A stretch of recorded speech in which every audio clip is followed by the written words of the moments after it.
I will do it when we get to talking. Okay? Well, I'll let you run the show for a while. Then I'll just knock you out of the way. Okay. Welcome to the fourth episode of Everything Uncensored. I've traveled about an hour south of where I typically do my show to meet up with my friends Keith and Kathy Beal, who also have a live stream on Facebook called Heavily Medicated. And we're here today. Going to co-host a show together, live streamed on YouTube, and see what kind of audience we could get. And I've written down some questions for Keith and Kathy to answer. And hello, Hi. how's it going, Keith? Hi, Kathy? Hi. How are y'all doing today? We're not quite heavily medicated enough, yes. We're getting there. We're getting there. I have my medication right here. Okay. We are usually heavily medicated. I'm doing it again. Yeah. We're usually heavily medicated. I'm going to take a minute for me to get used to Opposites. Yeah. That's okay. It's easier to see yourself when you're Uh-oh. That was a good idea till it completely disintegrated. Oh, look, I'm having stars! Okay, I'm going to go fix that. That's why I said we needed a studio. Our technical crew has the weekend off because it's Memorial Day. Okay. What made you decide to get into live streaming on Facebook? Well, we found it. Okay? And it's fairly new on Facebook. And we just did it on a whim. And we enjoyed it. And like I said, the most viewers we've had is upwards of 20 at one time.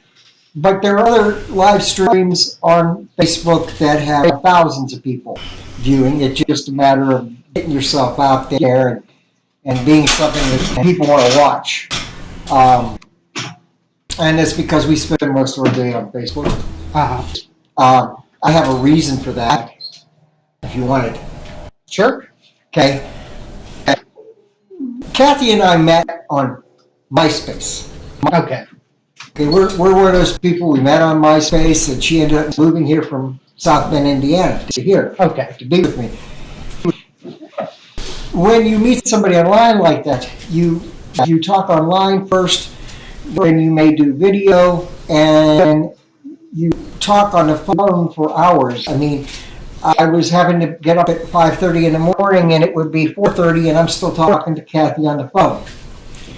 So when she came here after 3 months of that, and met me, there wasn't a whole lot we didn't know about each other, because when you're doing it on the phone, yeah, you got to talk. Exactly. Okay? And I actually told Kathy I loved her before I actually physically seen her. Yeah, before he even met. I mean, I'd seen pictures, and I'd seen her on YouTube feed and whatever, but I had not YouTube. What is it we always used to do? Everybody messengers on. You mean Skype? No. We didn't Skype. No, we didn't Skype. We did Yahoo. Yahoo Messenger Yeah, had. but Yeah, I didn't have a camera. I only got to see. I did. She got to see me. But when she came here, okay, and so we were both writers on MySpace. You could run a blog on MySpace. You could put up pictures. You could put up music behind it. You could design it any way you wanted to, and it was great. But everybody was doing this, and it was using a lot of their bandwidth. And then all these young people didn't like it. Yeah. Okay, too much information. So they moved to a thing called Facebook. And then MySpace screwed theirs all up, trying to be like Facebook, and we went to Facebook, which I complained about a lot because I like to write and I like to put videos with it, whatever. At Facebook, you put one video or one picture, okay? So I was a little frustrated, but I've learned. But then what happened is that after all these old people migrated to Facebook, then they came out with Twitter, and all the young people ran to Twitter. Okay? And And don't look me, I'm too old to be running to Twitter. It takes me how many? I don't know, something like 46 characters or 26 characters you can put on And Twitter. then I still haven't quite figured it It's out. but I've tried. 140. 40? Okay. Because I have a Twitter account. Okay. I have all the accounts to get my show out there. Uh-huh. And it's 140 characters, and that's it. Or you can upload a video or a picture. But the characters, you all got 140, that's all you can write. That's less than you get in a letter to the editor. And then if you want to throw in some hashtags, you better skip a sentence and whatever you want to say. And that is why I can run as far as, well, did you know there's only so much you can run on a comment on Facebook now? Yes. Okay. There is limited on characters on Facebook as well. Not like that. Not like that. It's not this small, it's this big. That's You right. have to understand, neither one of us can say anything in just a couple of sentences. So, we get halfway through and all of a sudden, we're out of characters on Twitter. And I haven't even begun to say what I wanted to say. And that's why they keep tweeting over and over and over again. So because they And then it ends up being a book. Yeah. What you got to understand is you got to say what you wanted to say first, and everybody's got to scroll down. Well, Right. now if you want them to read from top to bottom, you got to start at the end and work your way up. Oh to my the gosh. beginning to get multiple tweets. see that's what, another nice thing about Facebook because they have that ability to switch. Yeah. So that your comments are coming up. The first one's coming out. Last one's coming up on top. Exactly. And then you scroll down through to see. Yes. So, what do you got there? what does heavily medicated focus on? Is it a political show for this presidential election or a variety show like Everything Uncensored? It's like Everything Uncensored. First of all, let's be It real. started out politics, though. Yeah, it did start out with Yeah. politics, but this lady is the star. Okay, she is. I mean, and what I told you earlier is true. We can have upwards of 20 viewers, which is not a whole lot comparatively, but is a lot more than what we used to see. And we visit, we're gone. Where the hell? We've been talking all this time, and that thing hasn't been streaming. Can't you tell when it's streaming, when it's not? I guarantee everything we've been saying, it'll just catch up with us. Yeah. No, our encoder has been encoding, and the quality of the video is. And that's where the money comes in. If you pay more money, you get better quality. Exactly. Okay, and that's what they offer you, the free, okay, as a lure, and then you get hooked and you want to pay, and Kathy doesn't know that sooner or later we're going to be paying a little bit more because I want better quality. Well, fine. Let's get an audience and a sponsor. Because, well, I guess, if and we talked about this before, if we paid for the service, if I spent time during each show talking about, as he's attic, my business, and showing people things and stuff like that, I could probably get away with taking it off my taxes as a business expense. This is the Republican. Let's ask him. That sound like a good business expense? Actually, it does. Good. I mean, it's like here with Everything Uncensored. I mean, I monetize all my videos to where I can make money from it. Mm-hmm. And, it's considered a business. Yeah. And you do have your tax deductions like any other business. Mm-hmm. And you could make it a separate business, each and of his own. That's why they came out with those networks, which what they did is they took somebody like Doug and like us and somebody else out there that's streaming, okay? And we all got together and we decided that we're going to network, okay? Now, if you're paying for better quality, you are not paying, you're all paying a piece of that better quality. Yeah. So that we could get even greater. You see what I'm saying? Exactly. That's how all those places started out. But we are everything. You don't never know what you're going to hear. There is a lot of politics there, And a lot of the There's everyday news. everyday news, stuff that's happening around here. And then sometimes we get sidetracked. And Kathy tells stories, and this woman has a million stories. She can have you rolling in the aisle. Okay, so that's our show is whatever comes up.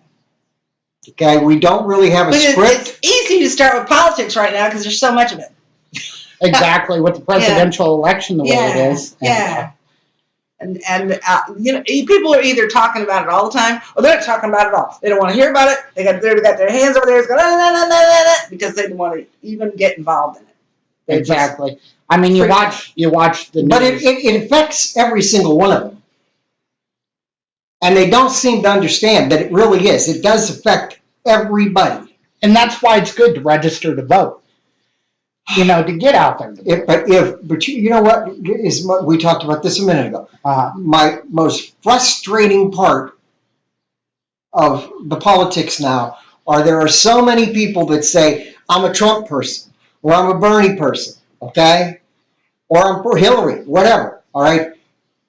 But you start to pressure them, and they're not registered to vote. Exactly. And they have never voted. I'm all about... I have one person that comes on everything I post about Bernie and likes it and says, go Bernie, okay? I know they're not registered. They told me they're not registered, okay? But let me say this, folks, okay? We have the freedom of election. Now, you could say it's not what it used to be. You could say that there is a lot of corruption in it. There is a lot of underhanded stuff in it. Yes, there is. But if you don't vote, you don't have a say. You give up your right. And I've explained this before. Republicans vote irregardless. Look, they're doing that right now. Yeah. They've all rallied around Trump. Remember they said there was going to be riots at the Republican convention? There's not going to be riots. It's going to be a love fest. They've all decided, okay, Trump's it, and they're all backing him. Because that's what Republicans do. Republicans always do that. Okay? They back their guy no matter Now, who it is. Democrats are like that. They get all tied into one specific person, and they get all butthurt when they don't get their person doesn't get it. And then they say, well, hell, I'm not voting. Or I'm going to, whatever. It is imperative if we want this country to represent all the people in it that everybody should be registered. And I like it. What state was it that just came up that you're registered the minute you get your driver's license? Washington? No, I thought it was California that just put it. I don't know, but I love it. I think that's great. Somebody did. You guys still have to, and they don't know this and they don't do it. But you're supposed to, when you're 18, register for the Selective Service. Did you know that? And I did when I turned 18 on my 18th birthday. I don't think they want me anymore, but I did. Okay, but there's a whole lot.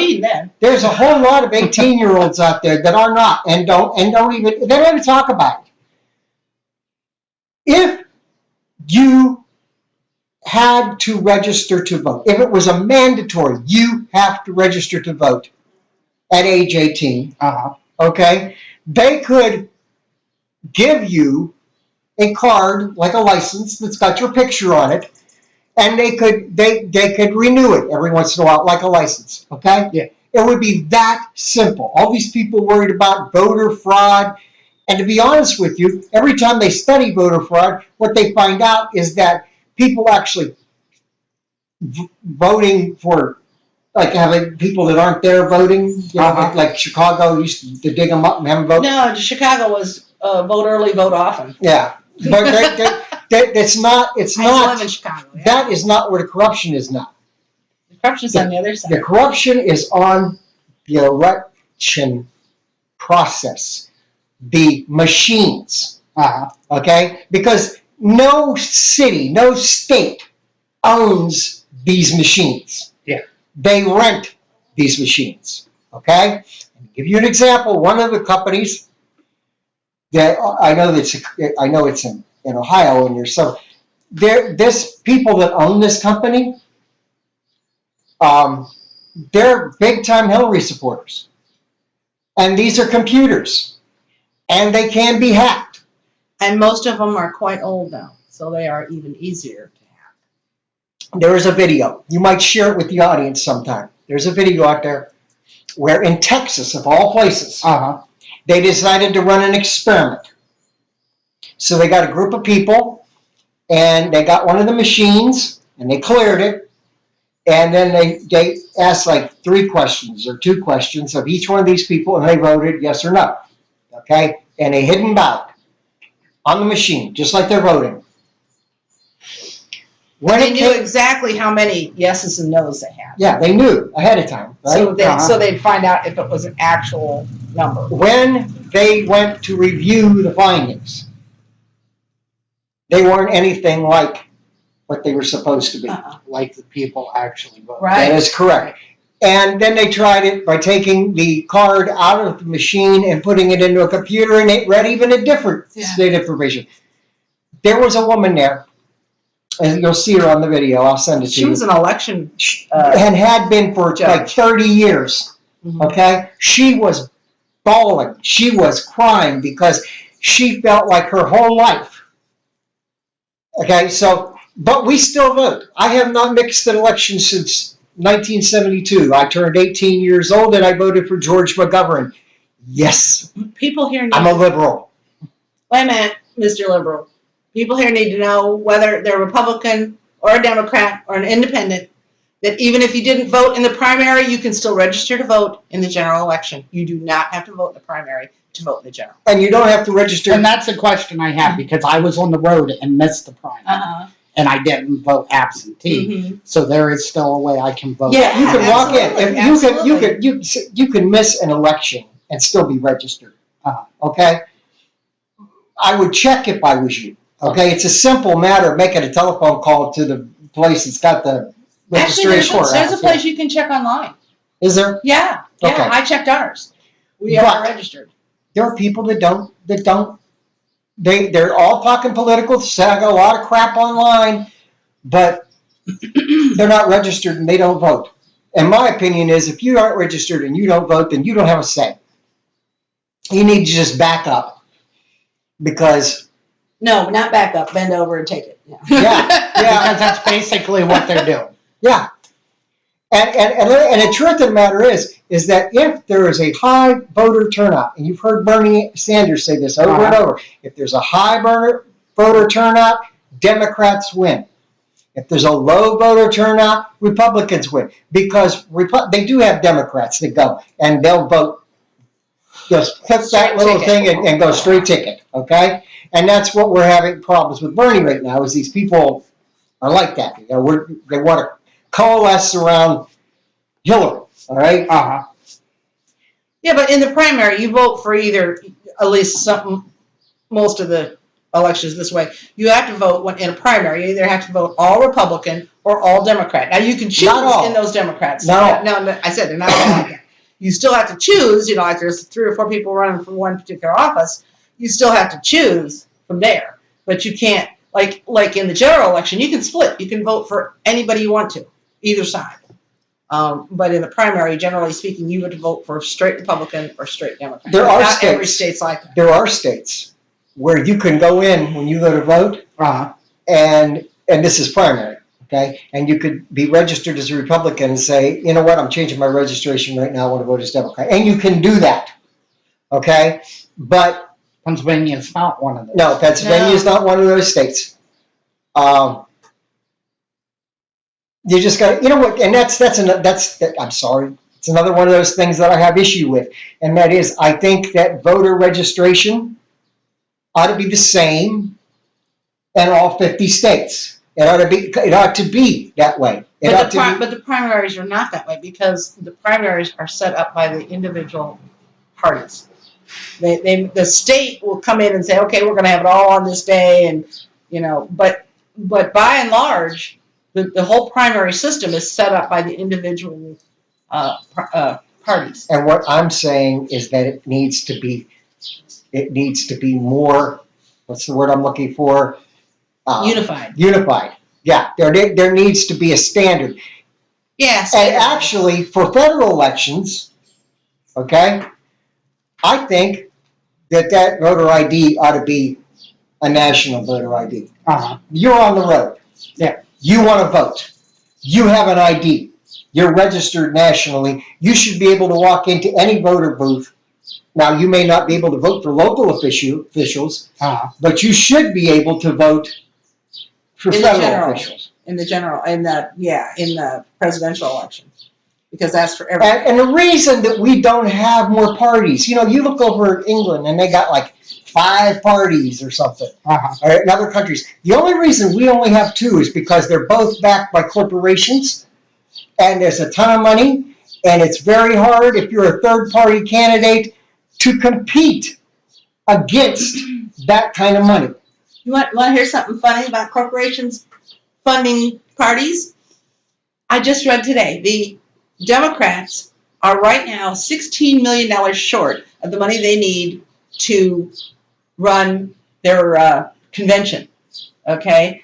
And the reason that they said that they're short on money is because so many corporations donate to, individual, he said a lot of corporations donate the same amount to both parties so that they don't look biased either way.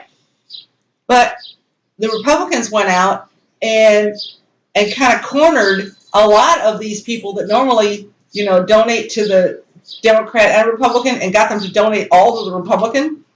So the Democrats are running up short. Now, they also said that the Democrats also ran short in their, what was it, the 2012 election? They ran short. They were short like $22 million for their convention, and they had to pay that off. I think they're going to have to send Hillary out there to raise some more money.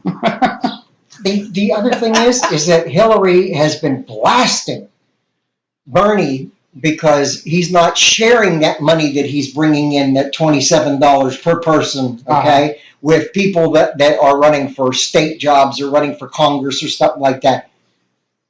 But, yes, Hillary's campaign gave money, probably still is, to the state DNCs.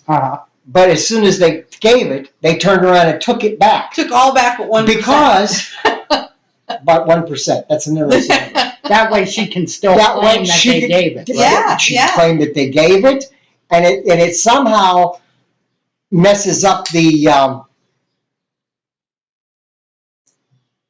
It goes back into Hillary's. It goes back into victory for Hillary or something. Yeah, and it's not. It's not. She doesn't. That's the thing that irritates me about Hillary. She's got money coming into her campaign from all different directions, and they've got it all hid. Yeah. Okay? The Clinton Foundation. Now, there's a wonderful thing. Okay? Do some research on it. It's corrupt. Okay? They're supposed to be giving all these money, and the best example of that is Jamaica?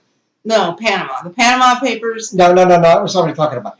The country that was that had the, what country was it that had all the Cayman Islands. Had all the, no. There's the Delaware loophole. I'm talking about the weather that tore that country Oh, that out. was Haiti. Haiti. Okay? They took in tons of money to help the people in Haiti. I remember when they did that, they came online and said, you donate to us and we're going to rebuild Haiti. Yeah. Okay? Well, poor Haiti. The majority of the money did not go to Haiti. Nah. And that did was controlled by Clintons. Okay? And there's a famous story. There are these people that are working in Haiti trying to rebuild this country. They're getting paid for what they're doing. They're making a whopping 49 cents an hour. Okay? And they wanted to give them a raise, and the Clinton Foundation said... A raise from 49 to 63 cents an hour. And the Clinton Foundation said, oh no. And that's because the corporations that were providing the equipment or whatever didn't want that. And she's going to vote on the side of corporations every single time. This country is supposed to be about the people that live here. Corporations are not people. They're made up of people, okay? And every one of those people that are in that corporation, whether they be the CEO or whatever, they all have a vote, just like you and me. Yeah. Okay? That's where it should stop. Okay? This unlimited amount of money that they can donate. They donate it in form of a super PAC, and the super PAC then supports the candidate. Now, yeah, they also do it this way. If you look at the FEC report, you will see, a gazillion names on there, people that donated. The limit is $2,700, and they donated $2,700. But what it is that the corporation took the money and gave it to these individual officers of the company, who then donated it to Hillary, as a personal donation. But it wasn't a personal donation. Your company gave you a $2,700 check and said, "Here, be like your company, coming up to you and giving you a $2,700. Now go make a donation to Mr. Trump." You would be limited. It's like making that check out to both of you. Yeah. Okay? And it's... You don't necessarily get to keep it. No. Citizens United needs to be overturned. Bernie has accepted no corporate money. Okay? He doesn't have a super PAC. Super PACs are interesting too. The super PAC can operate without anything to do with the candidate, supposedly. They can run commercials and whatever because they may be representing a special interest. Yeah, the super PACs are the ones that you see the commercials for "I'm an energy voter." See that one on a lot. That's a super PAC by obviously an oil company. All right, and they're encouraging people to look for, candidates that are pro-oil. They all the big, huge campaign ads, that you see on TV. Those are all put together and paid for, and the spots paid for by super PACs. Now, Hillary says she wants to see Citizens United overturned. Okay? But I don't see how she can credibly say that she wants that when she's accepting corporate money from Wall Street. And they asked her that, and she said, "Well, it's legal." Yeah, it is legal. It's not moral, but it's legal. And I heard another one of her supporters say, "Well, she's not going to go into a campaign unarmed. If they have guns, we need guns." You know what I'm saying? Exactly. But Bernie didn't do that, and he was actually at times raising more money than she was. Okay? And did you know that the Democratic Party wants, that's one of the reasons why they're starting to give concessions to Bernie, because the Democratic Party wants something that Bernie has. And what Bernie has is a email list of everybody that donated. They want to get their hands on that list so they can solicit those people for funds, thinking that, well, if you gave to Bernie, you'll give to Hillary. And they keep saying that. Not necessarily. They expect Bernie to come out and tell all of his people to turn towards Hillary. And they're not going to do it. Yes, there are those that will. That would be like cutting his own throat. But there are those that will do that. Okay? But for the most part, no, they won't. This Bernie or bust campaign is for real. And even if Hillary gets the nomination, even if that happens, they're still going to be there. And they will be biting her heels all the way up to November. Because this Bernie or bust basically means anybody but Hillary. Okay? They hate her. And they have good cause. People don't understand. The Bernie Sanders movement, the revolution he's talking about, is wave 2 of Occupy Wall Street. Yep. Okay? It's not going to go away. And in between, they're going to be trying to take down congressmen and senators that are corporately owned. They're going to try to get their people, and they're going to keep on doing this and keep on doing this. And I really expect if Bernie didn't get the nomination, okay, which I still think he might, but if he doesn't get the nomination, I almost guarantee in 4 years you're going to see his bright and smiling face again, which would be a good thing. But I don't know, so he would run for president, because in 4 years he will be considerably older than he is now. He's 74. It's only 4 years. Right? Yeah, he's 74 and Hillary's 69. Yeah, he's 74. In 4 years he's going to be 78. 79. Yeah, okay? That is not old anymore. Pick up your obituary column and read. There are senators and House representatives in Congress that are in their 90s. Oh Yes, they yeah, are. Strom Thurmond. He was he Alabama or Mississippi? I think Remember? he's Alabama.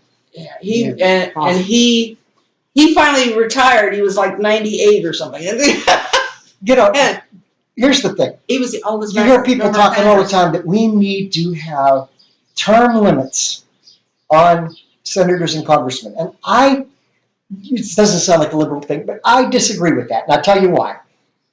If you got a man that's doing, or a woman that's doing the job, and they're doing it right, and they're good at their job, okay, why would you want to get rid of your best employee?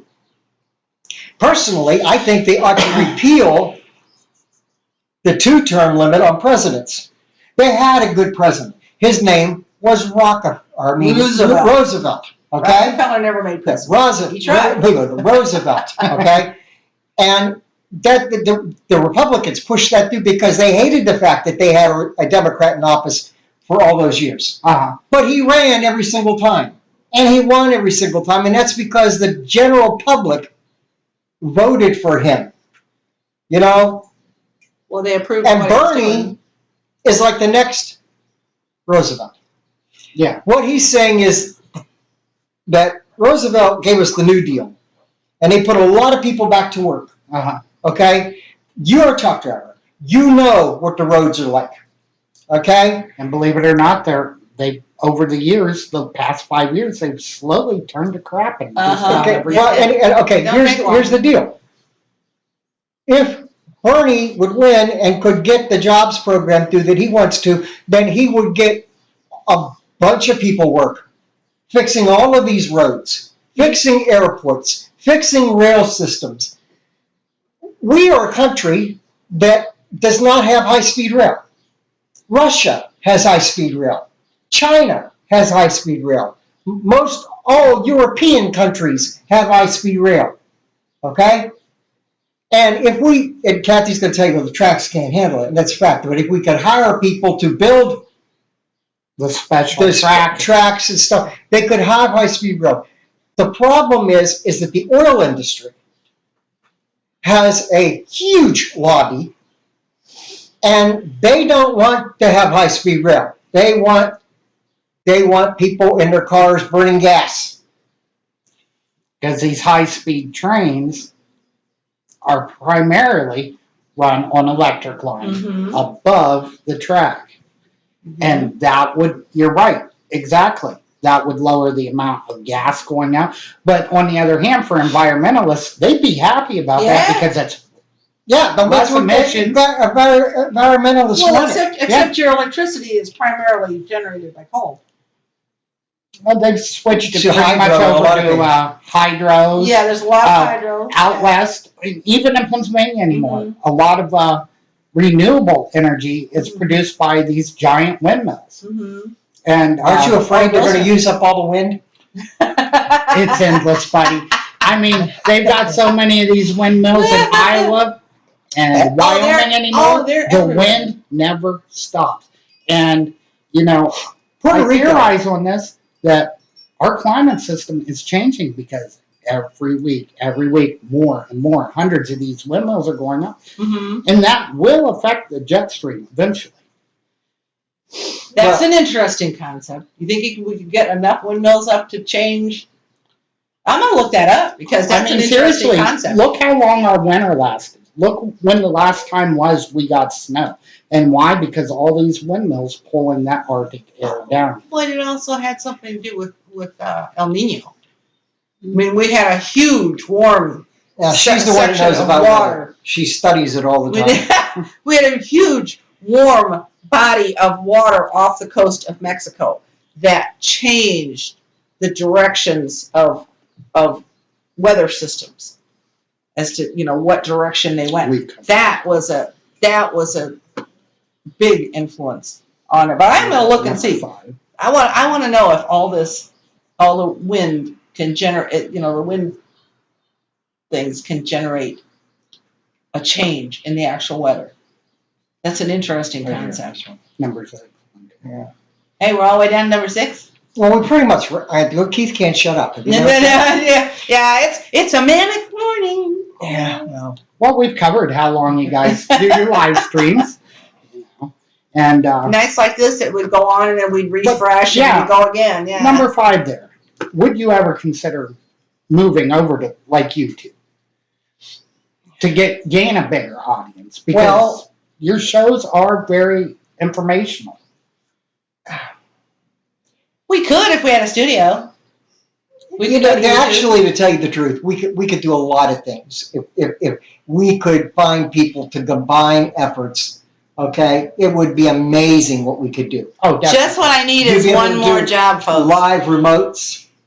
Okay, you are out on the road. That would be great because you could do a live remote anywhere. Okay, if we got enough people to create a network, I love that word.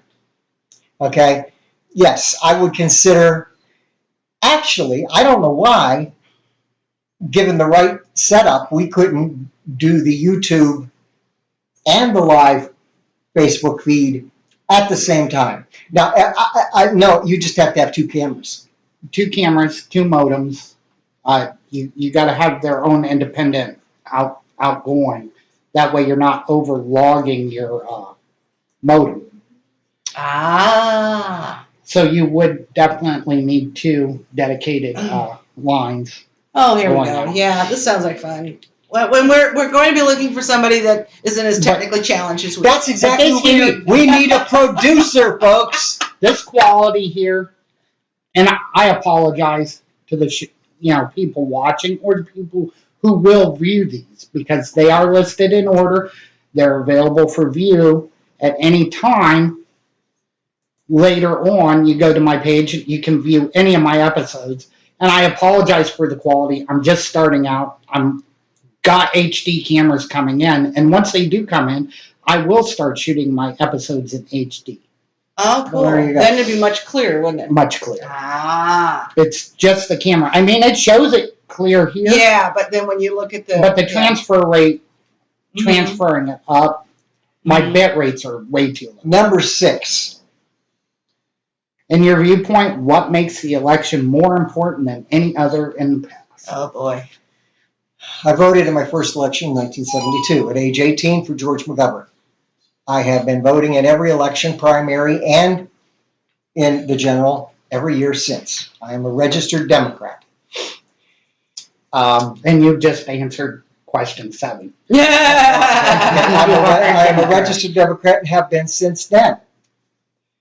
And this election, I have never seen an election like this. Nobody in this country, because we've always been two parties, have seen an election like this. What you have is a revolt on the right and a revolt on the left. The Trump supporters and the Bernie supporters, although they hate each other, have more in common than they realize. Mm-hmm. Okay? Because what you got at the Democratic National Committee and the Republican National Committee, okay, are these little group of people that are in power that want to keep their power, all right? And they just keep putting another one of their people up in front, and we're supposed to vote for them just like sheep. The closest thing to this election that is similar would be 1968. Now, that was prior to my time. Okay. But in 1968, Bobby Kennedy was set to win the primary election. Okay? And that would have been great. I loved Bobby Kennedy. I believe when you get a person like Bobby Kennedy, or like Martin Luther King, or like John Kennedy, and the list goes on, those people tend to get, there are people that tend to get rid of them. Okay? You and I went through a unique period in history where every time someone got in power who wanted to make a change, who was suddenly moving the country in that direction, was killed. And that's why, and I see it on the Bernie pages, people that are our age are scared to death that someone's going to take out Bernie. Yeah. Because we saw Bernie. Martin Luther King, we saw Bobby Kennedy, we saw John Kennedy, a whole bunch of them that, yeah, Now, the were other thing assassinated. is, we'll go to the other side. We'll talk about Trump for a minute. Trump, people that are flocking around Trump, first of all, do not give a rat's ass what the rest of the world thinks. Okay? That's the truth. And I'll be honest, I'm one of them. Okay? I feel that this country needs to become more self-reliant, start making things here again. Well, you can make For things here, ourselves. but you got to be able to sell those things. You know, Okay, well, no. live within our means, not ship everything from China, and I'm a bad one. I buy a lot of stuff from China that gets shipped mail to me. I'm bad about that. Well, the thing is, the truth is that all these other countries have high walls taking products into their country. Okay, the cost of an automobile from the United States in Japan, okay, is much higher than it is here. Okay, so I feel that the Japanese cars ought to have a much higher price tag because they tax them coming in. That's what they do. Yeah. And they protect. But we have no protections anymore. We just put some in at the steel industry. We just raised the import tax on steel coming in from China by 553% because they were subverting our Guess market what? with the They should have done that back in Reagan's days. That we completely lost. We had the largest steel industry in the world, and we lost it. When Reagan got elected, when he was inaugurated, I was working at Youngstown. Well, it was Youngstown Sheet and Tube, but by the time this happened, it was J&L Steel. Okay, they'd been bought out.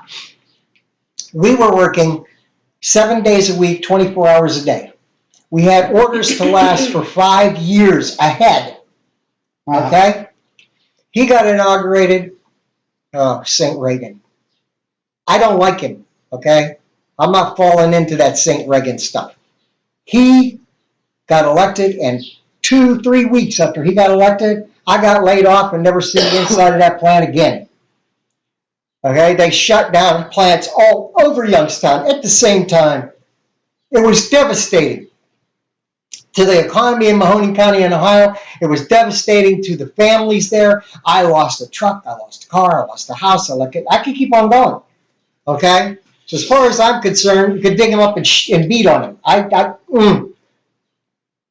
And I'll say this. He is the one that got him to tear down that wall. Okay?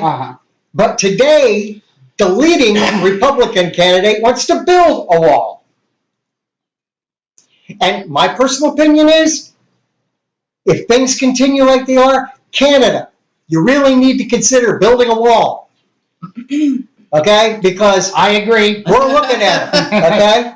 And you're Republican, but you know what's going on in Canada right now? I mean, they overwhelmingly voted in probably the most liberal leader that they have had ever. Okay? And they have a universal health care. They have universal health care. We could make a list. We could be here all day talking about every country that has universal health care. And, I watched Michael Moore's documentary on Sicko. And, the bad part is the 9/11 attacks. The people who helped clean up the Twin Towers, they got sick. And there's a lot of them that have cancers and stuff like that. And they're not helping them. The American government wasn't helping them. Michael Moore took, I think it was 3 firefighters or a couple firefighters and a policeman, took them to Havana, Cuba. The Cuban physicians helped these people. Why do you think people go down to El Paso and spend the winter down there? Because they go over to Mexico and get health care down there? It's true. It's much more. Their health care is inexpensive. Our health care is the most expensive health care in the world, but on a rating of countries rating their health care, we're like number 17. When I was in school, I was told we were number 1. What doesn't help is our government has allowed the health care system to be controlled by big business. These big insurance companies. It's only money to them. That's all they care about. But And if they feel you don't need a procedure, you don't need a drug, they say no. They have no medical knowledge. Of course, they say they have doctors, and that's the reason why they're saying no. But you know what? 99% of the time, it's just a businessman sitting in an office saying, Yeah. well, this is too expensive. We're not paying you. Drive down to Pittsburgh. I look on the skyline. There's a great big building that says UPMC. There's another great big building that says Blue Cross, Blue Shield. Okay? We don't need those great big buildings. And we don't need to be pouring our money because that's what Obamacare, yes, people have insurance now that didn't have it before. We got insurance through Obamacare, Kathy and I. Yes, it cost us pretty much. Dearly. Okay, you have to have priorities, what's important to you. Okay, health insurance is important to us. And they said, well, that's because you're old. But the whole idea is that if everybody from the time they're young pays into the system, then by the time you're old or need it, it's there. I've had young people scream at me, I don't want to buy health insurance. I'm healthy. I don't need it.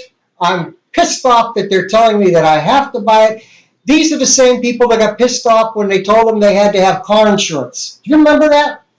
Or are you too young? He's too young. I'm too young to remember Oh, that. man. Oh, man. When the state started saying you have to have car insurance, people went nuts. Okay? But the truth of the matter is what you was having people that were getting in accidents, and the people on the other side didn't have no insurance. They were losing everything they had trying to pay for your medical bills. It was a good idea. Mhm. Now, I have a friend that goes to Canada every year with this family. A group of them goes up there. They go up way up north of Canada and they fish. We were talking about this. They rent a place up there, I suppose. But when I was working with him, they went up there. They always went up for like 2-3 weeks. When he came back late because his son got hurt somehow and ended up spending 3 or 4 days in the hospital. When it was over with, he went to the hospital offices to find out how he settles up. And they said, you don't owe us anything. He said, no, I'm an American citizen. They said, it doesn't matter. Our health care pays for everybody. Okay? Everybody. Nobody not paid, all right? So take your son, go home, you don't owe us anything. Why can they do that? I have absolutely Now people say, well, then we have all these illegal immigrants. Go to Canada. Go to Toronto and check out how many people have immigrated to that country. Okay? It is a given. People are moving. Now, we didn't help matters. Okay? First of all, we had no reason at all to go into Iraq. Yes. Was he a bad man? Certainly. Was he doing bad things? Yes. Did we unsettle the region because he had control? And the dude in Syria had control, and Gaddafi had control. Yeah, they were bad, mean people. But their people that lived there needed to revolt like we did and have a revolution and do it on their own. Instead of us stepping in and doing it for them. Now, we always say we're doing that because we're promoting democracy, and that is bullshit. Why we're doing it is we're big into regime changes because it is what is best for business. Okay? Mainly the oil industry. Mm-hmm. That's one. We didn't get it. I'm thinking if we went over and overthrow this guy, that we should have got a big bunch of that oil. Don't you think we should have got a big bunch of that oil for it? Don't you think they should have paid for it? Don't you remember them saying that we were going to? But we didn't. Okay? Because you can't just go in and steal somebody's resources, which is what these big corporations would love to do.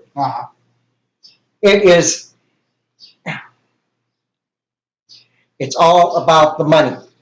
There are two things that cause every war that we've ever been in and every war that we will be in from this point on. Only two things: greed and religion.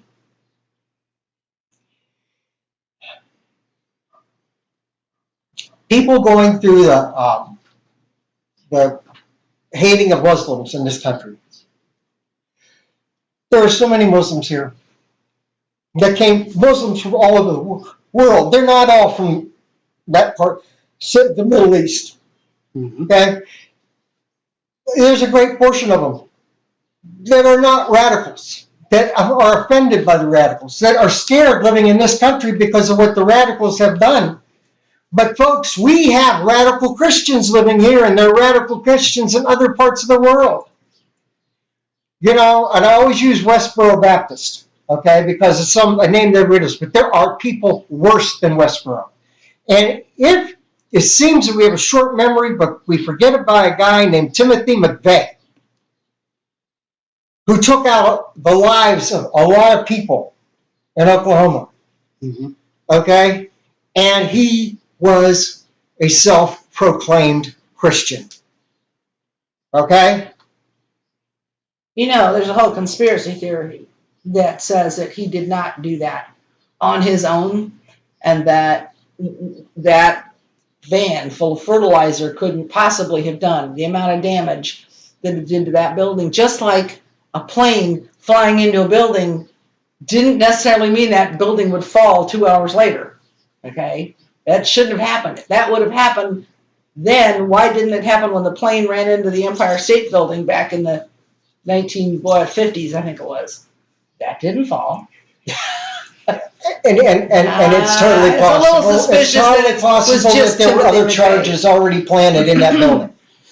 So but I don't want to hang it all on Timothy McVeigh because I kind of agree with that theory. I still was using him as an example. Okay, you know, if you want to use those idiots that are now sitting in prison because they wanted to take over part of the government's an aviary. What was it called? Sanctuary. Bird sanctuary. Oh, yeah. But they didn't blow it up. They just abused it. No, they abused it. They destroyed it. That was all our property. Your property, her property, my property. Okay? It's a bunch of crap. They went in there thinking that all of the militia folks from up the west would come there to their aid. And they found out, much like most militias find out, that when you do something, you do it alone.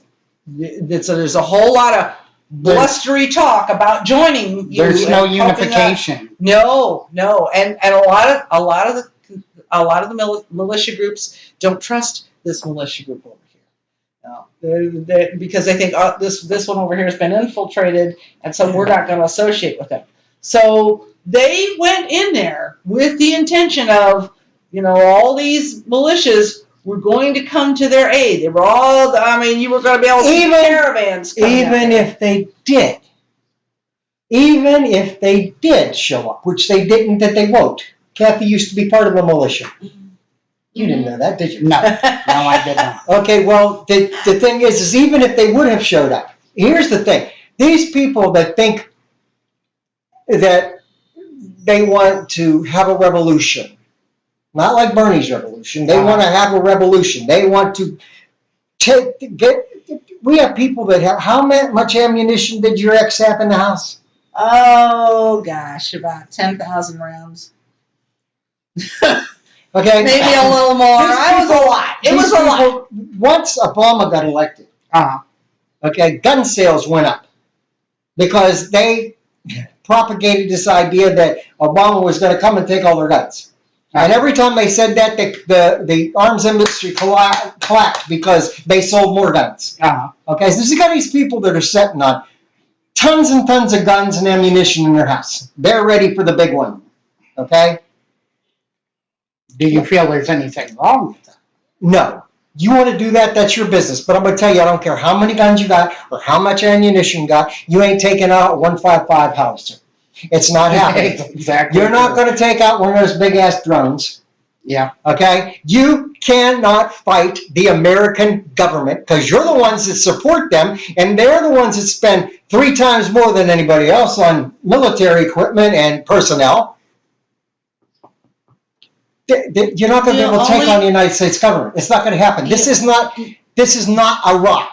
You need only to have seen what went on at Waco with those people in that building, and they drove that tank through that building. And that, okay, and there were children in there. So the government doesn't care. The government proved they don't care whether they kill your children back at Ruby Ridge when they shot that man's son in the back. And the kid was 10, 8, 10, something like that. And then they drove through that building with the children in it, thinking that they'll run out to save their children. They didn't. The women and children died down. Yeah, they drove right through there. The government isn't going to stop for you and your gun. And just imagine, the operators of that tank, because I was in the Army, I was in tanks. I was in a 155 self-propelled. That's why I use that. How them men from that tank feel. Oh, yeah. Knowing. And it was all come down from orders from the FBI and federal government agencies. FTA. Well, what do you... ATF. ATF. It's the same, and we end up with the same, we have, post-traumatic stress syndrome. We put that on there. But men that went to Vietnam and were ordered to go through and destroy an entire village, irregardless of who was in there. They came home with the same stuff as what those guys that drive that tank through that building, knowing there were women and children in there. And why should we be surprised at that? Because we had, and it's not something new, in the Civil War, you had Sherman's March to the Sea, where he burnt everything. Okay? That is a certain kind of attitude. Yeah, wasn't that through South Carolina? He burnt the city of Charleston. Yeah. He burned a bunch of them. Yeah. I mean, there was a couple states. He went straight through. Yeah. That's why Grant was called a butcher. Yeah, I mean, the truth is, and they still made him president for a while, despite what he did. He was one of the worst presidents we ever had. Yeah, but he still got elected. Now, here we go. They're going to vote again. And they're being told, don't vote for the Democrat because they'll take your guns away. That has been their battle cry for generations. No, it should have been scarier. Should I go upstairs and get all my guns? It should have been. Okay, that's what I'm trying to say. And you do not have the power. I was in the hospital. Do you remember Ralph? I think so. Okay, Ralph Braden. He was in a hospital, and he was in intensive care. And he was in this room, and they had him all this equipment stuff. And the male nurse that was in charge came in and was talking to us. And he had been in Iraq and Afghanistan. Guess what his job was? Drones. Okay? And he told us. You know about drones. He said he could fly. I'm a drone pilot. He said, I could fly a drone. He pointed at the window. He said, I could fly a drone into this window, take out everybody in this room, fly the drone out, and eat my supper at home. Yeah. Okay? It is the way it is. It is automation. There's going to be continued automation. And if factories are automating, and if the jobs aren't there that used to be there in factories because of automation, those people need to be retrained. And they don't spend enough money doing that. And where can we put them to work? How about we put them to work refixing all these roads? This whole automation thing, I am a gamer. I play video games a lot. Drone simulations, stuff like that. The future is all these gamers are going to be those drone. I've already heard that. I do believe there are recruiting going on right now. Oh yeah. And my precision and stuff. I would drone. I fly all the time. Tonight I'm going to do episode 5 on different drones. And that is the future of warfare at this point, and it uses it is more deadly because it's more precise. But in the long run, it is not as deadly because we're not putting all that exactly. But you got men and machinery in. You got Trump saying he would not rule out using nuclear weapons. and that he thinks that Germany ought to have nuclear weapons, and that he thinks Japan ought to have nuclear weapons. Listen, Germany, I mean, they're not a bad people, but, I mean, twice in a century? They also got the best, most robust economy in the European Union. Because because they were not allowed to put their money into military. Yeah. Okay. The same with the Japanese. We're not allowed. They have an army now, but It's for legal. a long time they were not allowed to put the money from their economy into military. They had to put it into people. They had to put it into business, and so you ended up with a better overall economy for everyone living there. Uh-huh. Look at how much we spend. Rebuilding every place we tear up. No, for the military. How much we Yeah. spend on the Well, military? the military alone, it's like that new fighter jet, that F-35. Yeah. How many years has it been hanging? They work on it. They test fly it. Something else is wrong. They work on it some more. You know, billions and billions and billions of dollars Yeah. to get this new fighter plane. So your question is this, okay? The stealth bomber was supposed to be the thing to end all. Exactly. Okay, why do we have... You have the A-17, which is the attack fighter plane version of it, and then you have what was it, the B-2? the bomber? Yeah, the bomber was the B-2 stealth, which was much bigger, carried one hell of a payload. I mean, and you're exactly How right. many new planes do we need? How many times do you have to redraw the diagram? Aren't there things that we need in this country more? Retrofit older planes with this Mm-hmm. anti-radar stuff.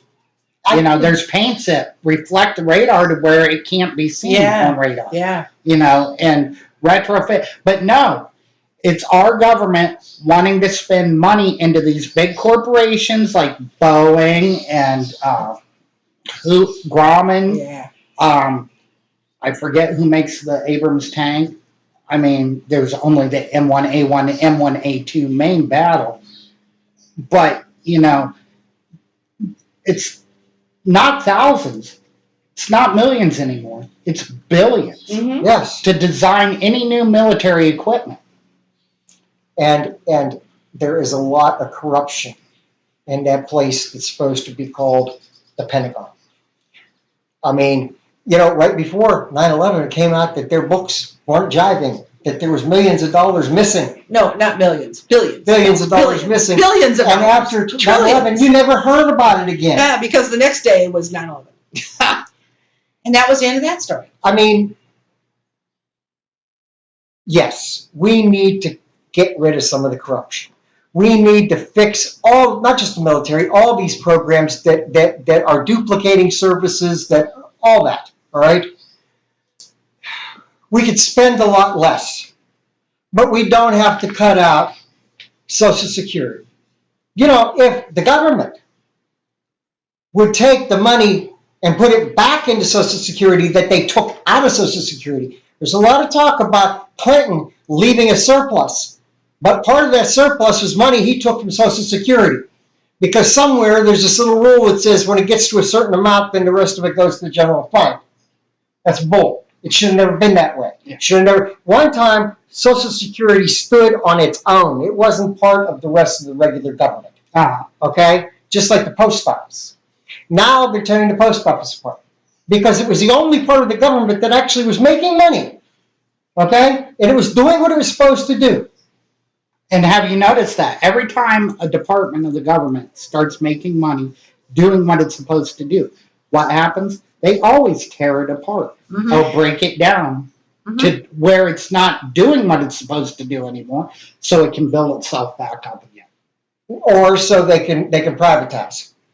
That's the big thing. Privatize. I worked for the state for 20 years in an institution that took care of the mentally challenged. Okay?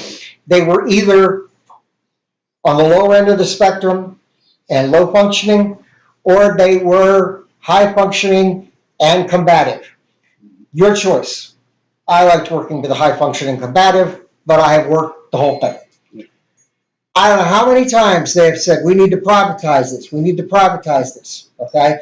Because they'll save money if they put it into the hands of another corporation. But it's like prisons. all the private prisons, a for-profit prison, being told that don't worry, you're going to have the people to make it worth it. Okay? It is wrong. Yeah. Okay? Listen, folks, private prisons, for-profit prisons are wrong. All they want is to get more people in there to make more money. Does it make sense? Do you know how private prisons make part of their money? Is that they let's say there's some manufacturing that has to be done. They put that factory inside The prison. the prison. They hire the people living in prison for 25 cents a day to do these technical jobs. I used to take Walmart returns out of Johnstown, New York, out to a prison in Minnesota, and they would repair the products that I took. And they were getting paid like $1.50 an hour. Yeah. No, not even that much. Not even that Okay. much. Well, these guys were, And they're taking jobs that should be out here. They're taking jobs that should be out here in the street. Exactly. Okay? And they could say, well, we need to privatize, but you're not privatizing. If you're taking our money, you're just making the corporations have to spend less money by paying prisoners to do the job. Exactly. We have more prisoners in this country than any other country in the world. More than China, more than Russia. Okay? Those are two you think about right off the top. We have more people in prison per capita than anybody else in the world. It's stupid. And that came, you keep the name Clinton in mind. That came from the Clinton, what was it called? The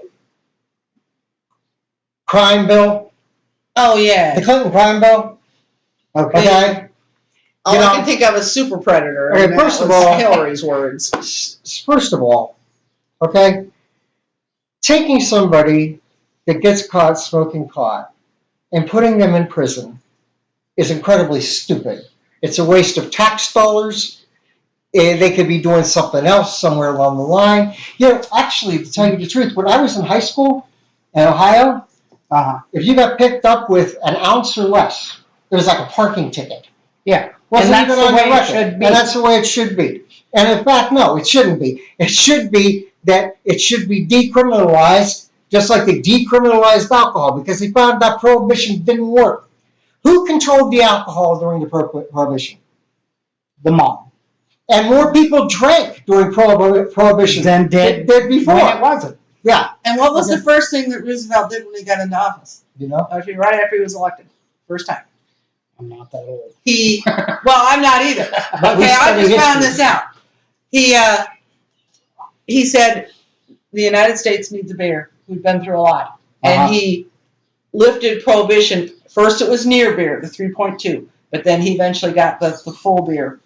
And what it did is it took that money, instead of the money going to the mob, and now it went back into tavern owners. You know, it kept the money out on the street and kept it flowing. And I imagine at that point it also boosted the economy. Oh, and made everybody happy. Yeah, everybody was happy. Let's have a beer. Yeah, let's have a beer. I thought that was fascinating. That was the first thing that they decriminalized it. Look at Colorado. Look at the amount of money. I mean, they're poor. Their school system has millions of dollars to spend. But did you know there are now like 7 states complaining because people are buying pot in Colorado and bringing it to their state? I don't know. It's terrible. It's a drug. You're gonna have that no matter where they do that. It's the drug of the devil. Yeah. Well, I'm telling you right now, for years, growing up through high school, grade school, it's a gateway drug. It's a gateway. No, marijuana is not a gateway drug. Do I smoke? No. Do I believe it's a gateway drug? My job prevents me from doing that. Do I feel it's the drug of the devil? Absolutely not. I have an anxiety disorder. I have depression. And, I mean, I imagine it would help me tremendously if I were able to smoke marijuana. It would help me tremendously. I am bipolar. And right now you're seeing a manic. And that's why I can't shut up. Okay? Well, that's fine. But and ask Kathy, it would be nice if we had something to slow this down. It's a plant, for Christ's sake. Tobacco's legalized. Did you see what? Nicotine has just And I'm as gonna tell much you what, adverse effects Yeah. than THC. I would rather deal with someone who is high than a drunk. Very true. Okay, I've it's dealt with true. both. I agree with you 100%. Drunks like to go, okay? And drool. Yeah. Yeah. Vomit on your shoes. You don't get that from a high person. No, from a high person, it says, "Here, you want a cookie?" That's right. You know, they're always offering up snacks. Yeah. It's just our Did you know what we think is important and not important Uh-huh. in this country is all screwed up. Seriously. But what the federal government's got to realize is, you know, not even the federal government. I mean, each individual state. Look at Colorado. Their economy has boosted because they legalized The other thing, when you're talking about the government and this, it's not the government. Okay? It's the pharmaceutical industry that Sure. don't want it legalized. Oh, but they've all got the machinery set up to start producing it for medical purposes. But they don't want it because The tobacco industry has all the packaging and everything prepared. They're ready. they would not They're going to make their money on they it. would not be selling as much pain medication. True. They would not be. There's a lot of things they wouldn't be selling, and the pharmaceutical industry spends millions. Okay, and there's somebody else that spends millions lobbying, and I don't know if you think about this. The people that are selling pot. Uh-huh. Okay, and I'm talking about the top end. Okay, I ain't talking about the guy who lives down the street that sells you a dime. Okay, Uh-huh. I'm talking about way up. Those people pour tons of money into Congress to keep it illegal. Because if it became legal, Their profits would go down. yeah, their golden the goose that laid the golden egg is gone. I have another question for Okay. you. What do you think will happen to this nation if 1, Trump, 2, Clinton, or 3, Sanders gets elected as president? We'll start out with Trump. People ain't gonna like what I have to say. First of So the all, Uncensored show, say what's on your mind. First of all, his whole life he's been nothing but Trump. Uh-huh. Okay, he's all about Trump. He sells his name. Okay, he is a businessman. You Trump mentioned Towers, that earlier Trump today. Plaza. You mentioned that earlier today, and he's never ventured into anything that he's not going to make money. Okay. 2, all of the stuff that he allows to flow from his mouth, Uh-huh. and the organizations and the people, not you, but they not the regular Republicans, but the people that are supporting him, yippee-ki-yo-ki-yay, all right? Again, we said this a little while ago, you don't care about what the rest of the world thinks. I happen to think that we're all on this planet together. It gets smaller every day. It's a very small rock. Yes, it is. Okay? And you can build a huge wall around your country and say, we're not going to mess with anybody outside. Sooner or later, they're going to blow a hole through that wall. Okay? Because it's one of those things. People get curious. They're going to want to see what's going on behind that wall. Okay. Mm-hmm. There is an old video online. Go look it up, folks. It's great. It's called One Tin Soldier. You remember that song? Yeah, I think so. Okay, well, the video tells it just like it is. People in the bottom, down here, wanted whatever the secret was on top of the mountain. These people up here are all happy. And they vow they're going to take that secret, whatever it is. And they go up and they kill the people off.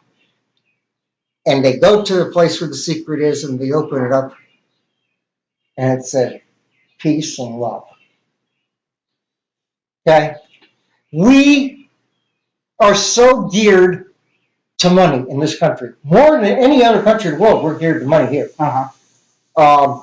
It's all about the money. And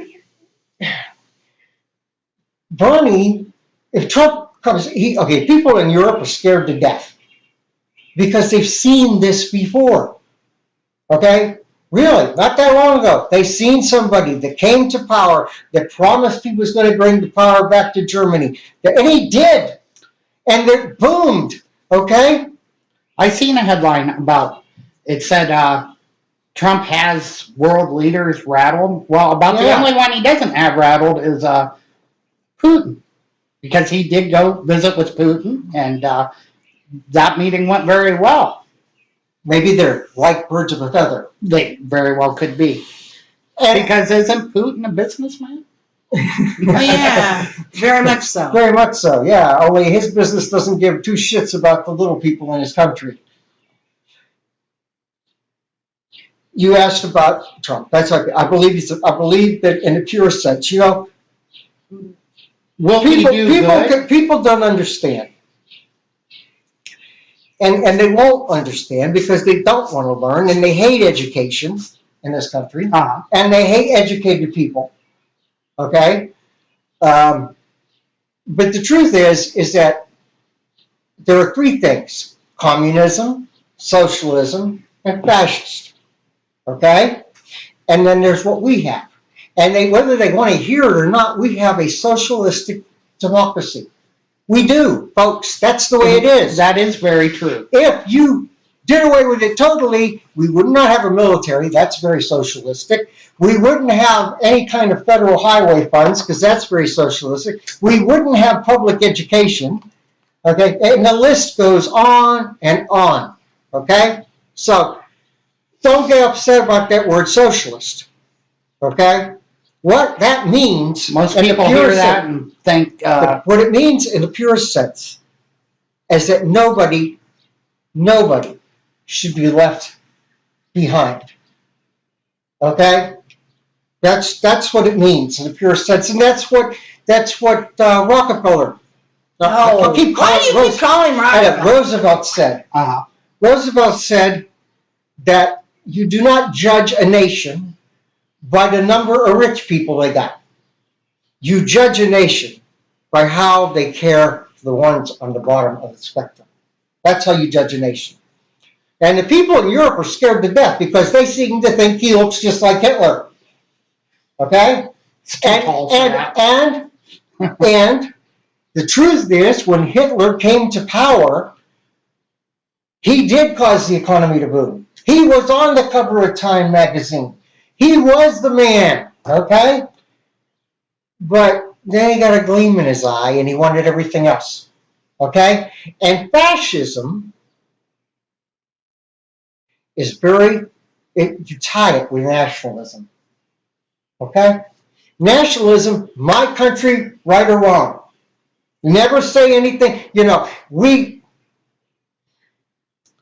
give you an example. The My Lai massacre. Okay? Young people may not remember. They went into a village and they shot and killed every man, woman there. Okay? My Lai massacre. No reason to, but they did.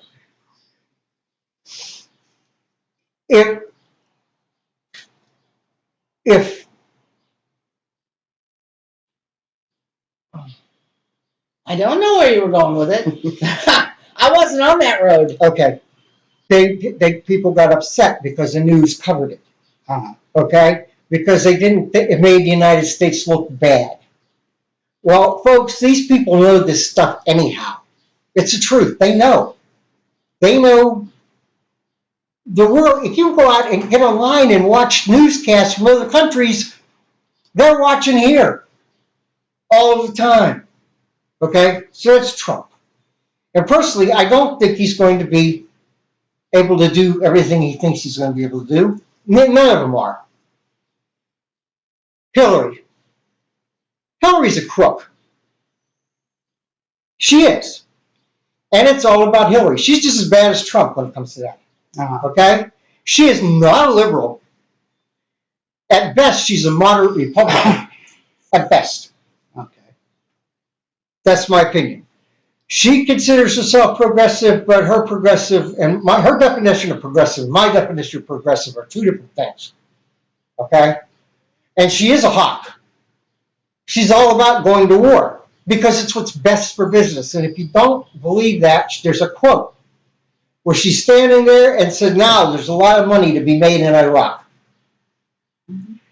I have to excuse myself for a minute, talk to her, and you guys can get a word in edgewise. Oh, one last thing. One more. Bernie. Bernie won't be able to do what he wants to do either unless we get people in Congress that are willing to work with him. Okay? But at least he's about what the people want and the people need. He's not about going in and overthrowing governments. He's not about that. Does he think we need to put ISIS off the face of the earth? Yes, he does. But he will be quick to tell you that ISIS wouldn't be here if it wasn't for us. And that's a fact. And if you don't believe that, take a look at Afghanistan. Russia was there for over 10 years. It caused the USSR to crumble. Because they spent all their money on military to fight in Afghanistan, which was a never-ending battle. Sort of like Vietnam.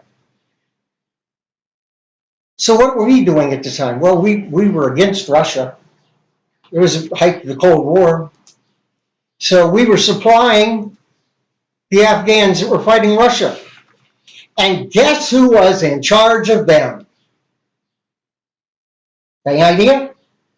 No. You got any idea? I know. I don't know where you're going with this. Osama bin Laden. We supplied his people with arms, which they eventually turned around and used on us. Okay? And why? Because we thought we went after him. The thing is that these radical Republicans, radical Muslims that we're supposedly fighting, and it's not all Muslims, what they want is they want us the hell out of their world. That's what they want. Is there anything wrong with that? No. Nothing at all, except we can't go in there and make money on them. All right? That's what they want. They want us out of their country. They want us to respect their customs. Uh-huh. Now, do I agree with all their customs? Oh, hell no. But I go back to the point that if their people want to change this, they need to get up and do it. Okay? Do people die? Yes. Is there nasty business? Yes. But it's still happening if we're going in and laying down bombs. And we have no idea who's sitting on the ground when we're bombing that place. Okay? We need to cut ISIS off, and then we need to get the hell out. If a country wants us to protect them, Korea, which, by the way, they're making millions and millions and millions of dollars, whatever they call them, because they don't have to worry about protecting themselves. Yeah. Okay? If they want us on that line, then they should be paying for every soldier and every piece of equipment and everything that's on that line. And that's a fact. And the same goes for any place that we're doing that. And if they don't want us there and they don't want to pay for it, then bring our people home. That's pretty simple. I'll be back. Sorry I'm so loud.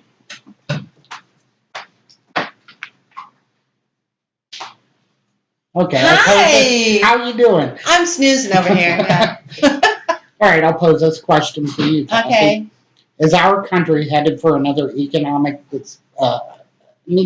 crisis after this election? After the election? Yes. No, I don't think so. Generally speaking, the market doesn't react a whole lot to who's president and who's not president until they start fiddling with things. Uh-huh. Okay. Now, you know, I don't think that Mr. Trump's going to be able to come in and just overnight bring business back here. It would be nice if he could, but those factories have been shuttered for a long time. Uh-huh. They would have to invest a lot of money to upgrade them, and they're so used to paying these low wages in these other countries, they aren't going to want to pay here. And if you remember early on in Trump's campaign, he said the United States workers were paid too much. That's kind of a general feeling throughout the corporate world. Mm-hmm. That's the reason that manufacturing goes to Mexico and China and the Philippines and Indonesia. That's why it all goes there, because those people get paid way less than we do. And until we're converted down to being a third world country, and you're a truck driver, you've seen how many people are living in horrible conditions Everywhere. everywhere. There's not a town that I have been in, and it's been 7 or 8 years since I was on the road. Uh-huh. There's not a town in this country that there aren't empty, dilapidated, buildings, houses that you can't imagine someone's living in there, and they are. We're on our way to becoming a third world country. Now, is there any one person running for office that's going to make a huge difference all at once? No. Hillary just came out and said she's going to put forth a $575 billion infrastructure bill when she gets in, but then you read the specifics on it, and it's over 5 years. Over 5 years' time, that's not going to be any more construction than we deal with every single summer. Every summer. That's not going to make some huge difference. Yeah. So no, that's and not. from a trucker's standpoint, there's enough construction already. Oh my gosh, yes. A truck driver hates summertime.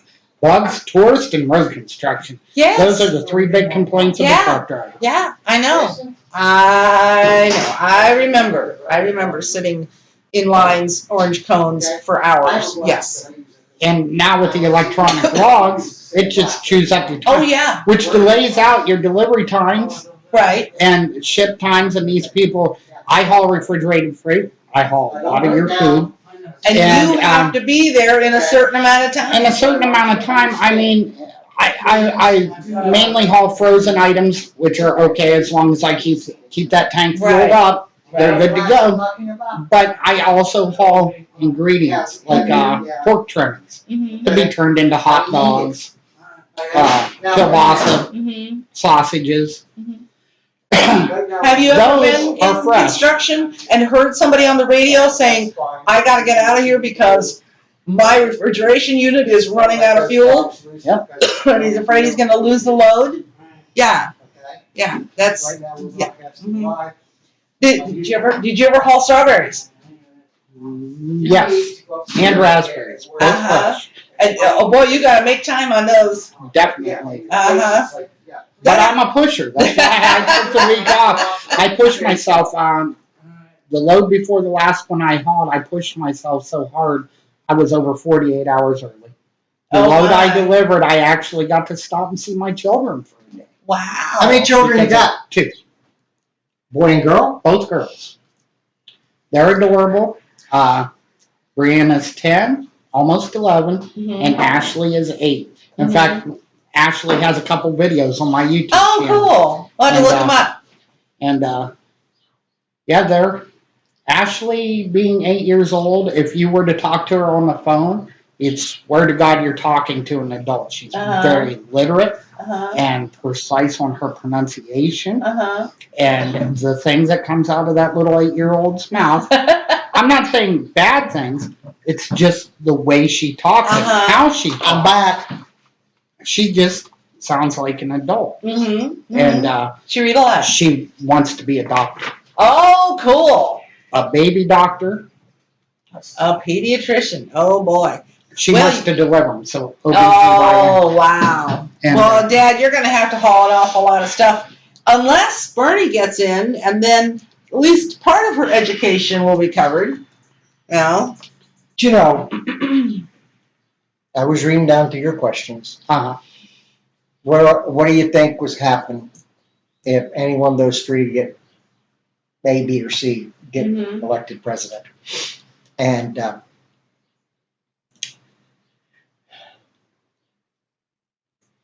I think that if Clinton gets elected president, we're going to have troops in the ground everywhere.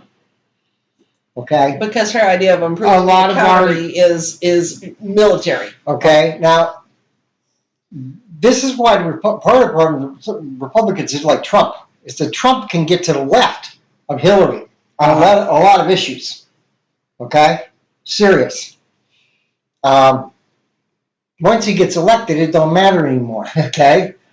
He can say anything, and he's a salesman. That's what he is. And I think that's what's happened in this election. He is selling himself to the American public, and that's why he's gotten it. And he knows the reason he says these things, when he keeps repeating the wall over and over and over again, he knows it's a popular thing.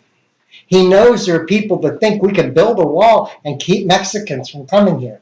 But illegal immigration is not just Mexicans. And actually, that has actually slowed. They actually come across the U.S.-Canadian border as well, folks.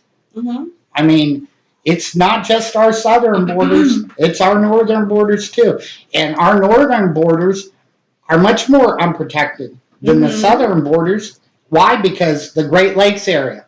All it takes is for some people to get on a boat and come across and land in Erie, Pennsylvania, Cleveland, Ohio, Toledo, Detroit. If you go up New England, or you go out past the Great Lakes, long stretches, miles and miles, absolutely nothing. I know. I've been on a hiking trail in Montana that you can hike from Montana up into Canada and back down. And there ain't nobody looking for a visa, are they? No. At least there wasn't when I was out there. I mean, it's probably changed now. It is something he's using to get elected as president. It's not. A friend of mine brought up a good point the other day. She goes, "Is the wall going to go just across Texas, or is it going to go from Texas all the way to California? And if you think about where Mexico is, what's going to keep them from getting on a boat and going around to Los Angeles?" You're going to have people sitting there with guns. It is a simple man's way of answering the question.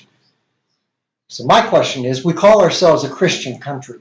Okay, that's what we claim. We are a Christian country. There are more Christians here than any other religion.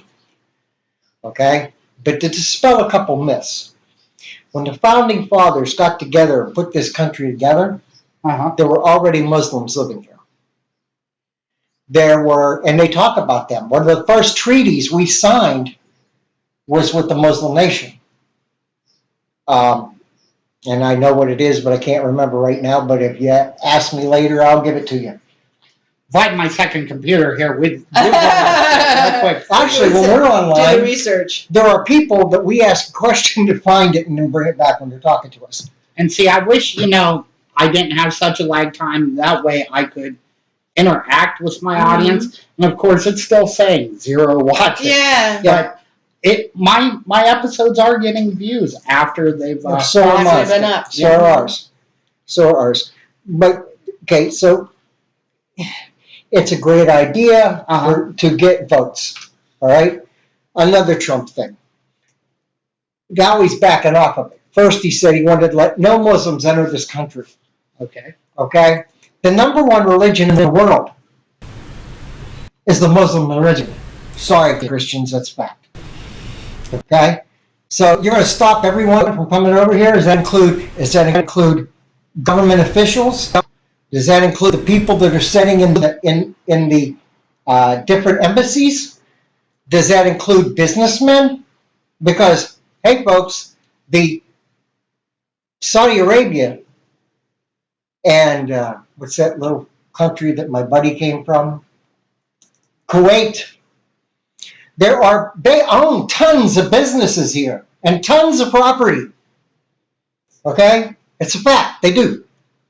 Okay? So, and as for the burqas, and they say that we got to outlaw them, they shouldn't be able to wear those. That's part of their religion, folks. It's just the same as a little Mennonite woman wearing a thing on her head, or the Jewish people wearing things they got in their beards. It is part of their religion.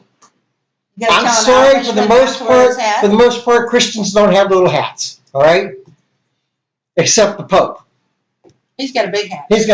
And I hear he keeps a bottle of ketchup. And you know what else? I like that Pope. I'm not Catholic.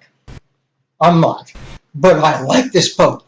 I like what he has to say. And big business dislikes this man. Traditional Catholics don't know what to do with him. Okay? But I like him. And I like that he's got the balls to say what he says.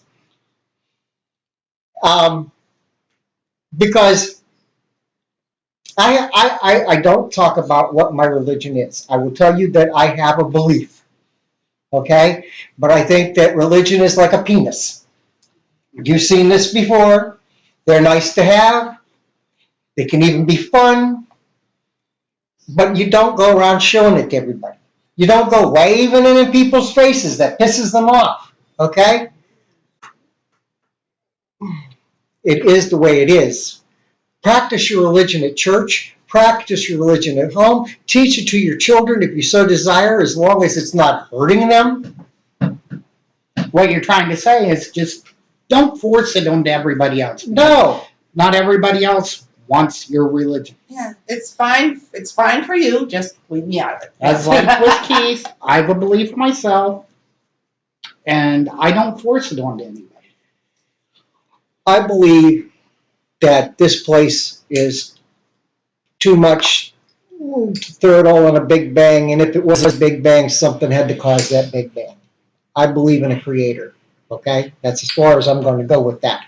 Mm-hmm. But hey, Christians, I used to be a pastor. I went to Bible college, so listen up for a minute. Your hero, the leader, and I love the man. I love everything that he had to say. I got a little book on my desk that is nothing but the words of Christ. Okay? Used to be there was this thing going around, what would Jesus do? Okay, you remember that? You see it every now and Yeah, then. but you don't see it as much anymore, and there's a problem. And the reason you're not seeing it is because here's a good question. We're talking about immigrants coming over the border. What would Jesus do? Would he build a wall? No. Would he stand there with a gun and shoot them as they're coming across the border? No. Do you see Jesus carrying an M16? Okay? Did Jesus... I did see a picture like that. Yeah, I did see a picture, yeah. I've seen you too, yeah. That's the Republican Jesus. Oh, is it? Yes. Yeah, I've seen you. Okay. What would Jesus do? You want to ask that question of yourself because you call yourself a Christian. You better get back in there and take a look at what he had to say. And the thing is, in this country, there are tons of people. You could walk up and down the street, knock on doors and ask, and probably all of them are going to tell you, I'm a Christian. They haven't been in a church since they were baptized as a baby. Churches are full of bigots and hypocrites. And they also... And that's why I do not attend. People call themselves Christian, and they do not worship. Yep. They may or may not have a Bible. If they do, it has about this much dust on it someplace. Okay? So, seriously, folks, okay? You can call yourself a Christian, but you're doing that because grandma was. Okay? That doesn't make you a Christian. Go check out what Jesus said. That'll tell you what makes you a Christian. You mean like the parable of the loaves and the fishes and the piss test?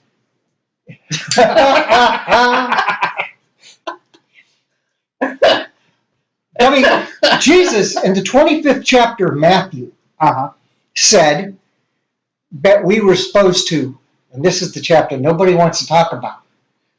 It says, I was hungry and you fed me. I was naked and you clothed me. I was in prison and you came to visit me. All right? And the list goes on and on. I was naked and you got, list goes on and on. Okay? And he says, if you have not done these things for the least of my brother, you didn't do it to me. And there is a place in there where they're talking about going to judgment. And he says, get away from me. I never knew you. But we've done all these things in your name.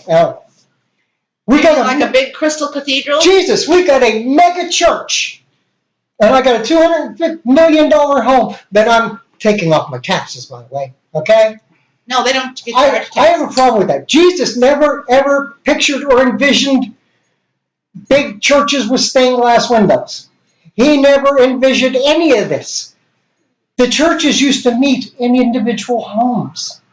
Or in the streets. Or in the streets.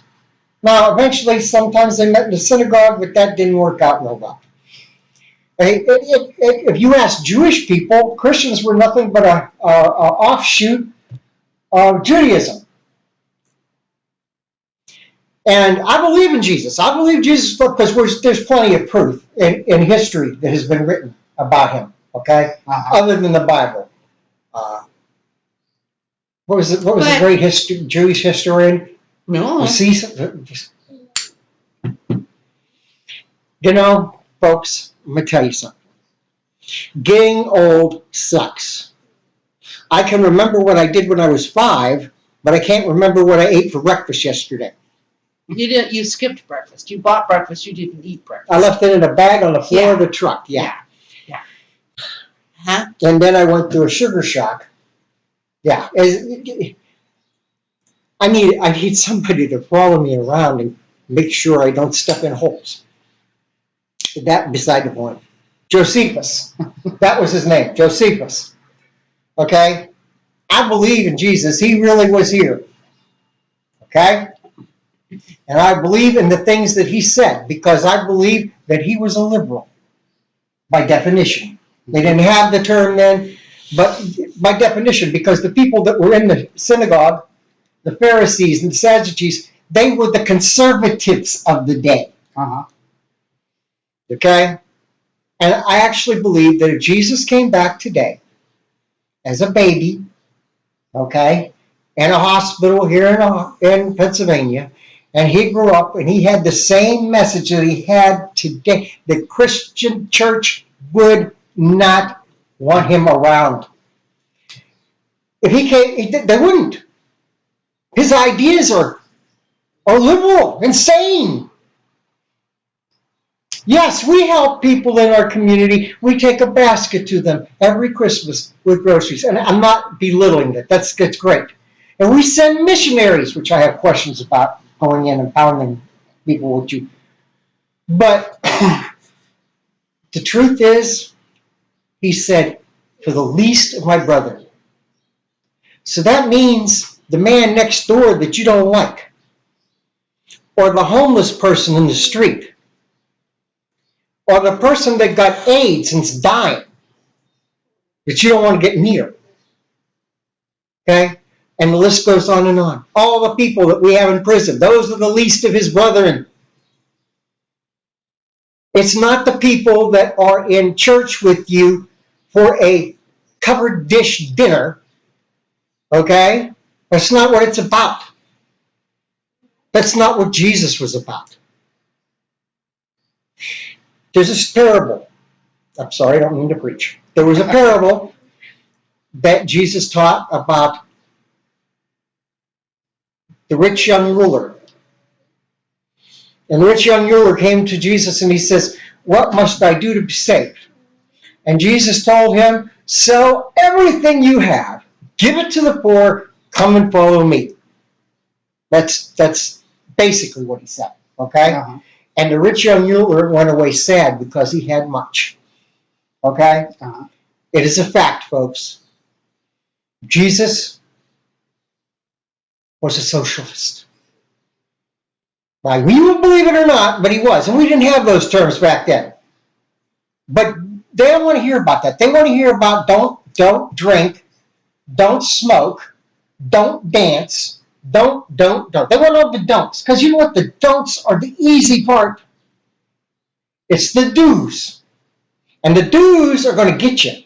Those are the ones that are going to get you, not the don'ts. Don'ts are easy. Now, that's the end of my sermon for today. Okay, we will be back here later next week, and we'll be studying. Next time we'll have it broadcast on a Sunday, Mark. Yeah. Okay. Sorry, but Did you want to pass around the collection plate? did you know that the founding fathers were not Okay, donate. the majority of them? I mean, I'm talking. We think of founding fathers. You think of Ben Franklin, Thomas Jefferson, George Washington, those people. Uh-huh. Okay. Do you know that they weren't necessarily Christian? I mean, we hear that from the Tea Partiers. Okay, we want to get back to the fundamentals of what what our people believed. Most of them were something called theist. Okay. Okay, it's a fact. Sorry to blow your idea of these people, but you'd know that if you went and read what they wrote. And that's the only. You don't have video of them. You have to read what they wrote. I saw a video of Abe Lincoln one day on the internet. That was actually Abe, huh? Okay. Anyhow, Yeah. He had a tall hat, beard. they were not. They believed in a creator. Uh-huh. okay? But they didn't buy into all the other, Into religion, dear. yeah, they didn't buy into religion, okay? It's the truth. Go back and read what they wrote. But the fact. And as for separation of church and state, they wrote a lot about that too. They didn't have a state religion. They left places with state religions.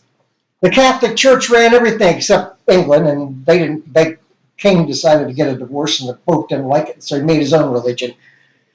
Okay, so yeah, they had governments run by religion. They didn't want that anymore. They wanted you to have the freedom to worship what you choose, as long as you bring no harm to anyone else. And that's my favorite statement right there. Bring no harm. You can do whatever you want. Just bring no harm. Now that's pretty simple, easy to remember. Oh, yeah. And Jesus wasn't big into war either. If you remember, Peter pulled his sword in the Garden of Gethsemane because he's there to protect him. Uh-huh. And Jesus told him to put it down. Okay? And Jesus on the cross even forgave those that crucified him. Okay? He was not a conservative. That's a fact. Sorry, I interrupted you, but you said anything, so. Anything. Yeah. Anything today. Yeah. See your shirt you're wearing today. Mm. Annual party, you want to talk about that? Yeah, we talk about it every time we have a show. Awesome. Okay, folks, it says, and I keep going the wrong direction. You know, when we do this show on the phone, Uh-huh. it's the right way. It's the right way, yes. I Okay, have to go let the dogs out. okay. I have to go let the That dogs out. means we won't have any. And you're lucky I haven't totally figured out how to run this encoder yet, or I'd be playing that song. Right here. Right here. It says, Kathy and Keith's annual, does it have a date? Yeah. Annual party, but that That's says last year's August That's right, 1st. August the 1st, 2015. The name of it was Waste your time? Waste Waste of Time. We have a party every year. This is party number 6. It gets bigger and better every year. It starts at noon on August the 6th. Actually, we're actually going to be there on the 5th. We spend the night of the 5th, the night of the 6th. We set up on the night of the 5th, but people show up, and we're talking about trying to have some music there on that night. It's not a lot of people, so we have lasagna that night. Uh-huh. Okay, but we have a beautiful place to have this. It's the Eagles Pavilion outside Cooperstown, Pennsylvania, which is just outside of Franklin. And there we go. And so we have games and we have prizes.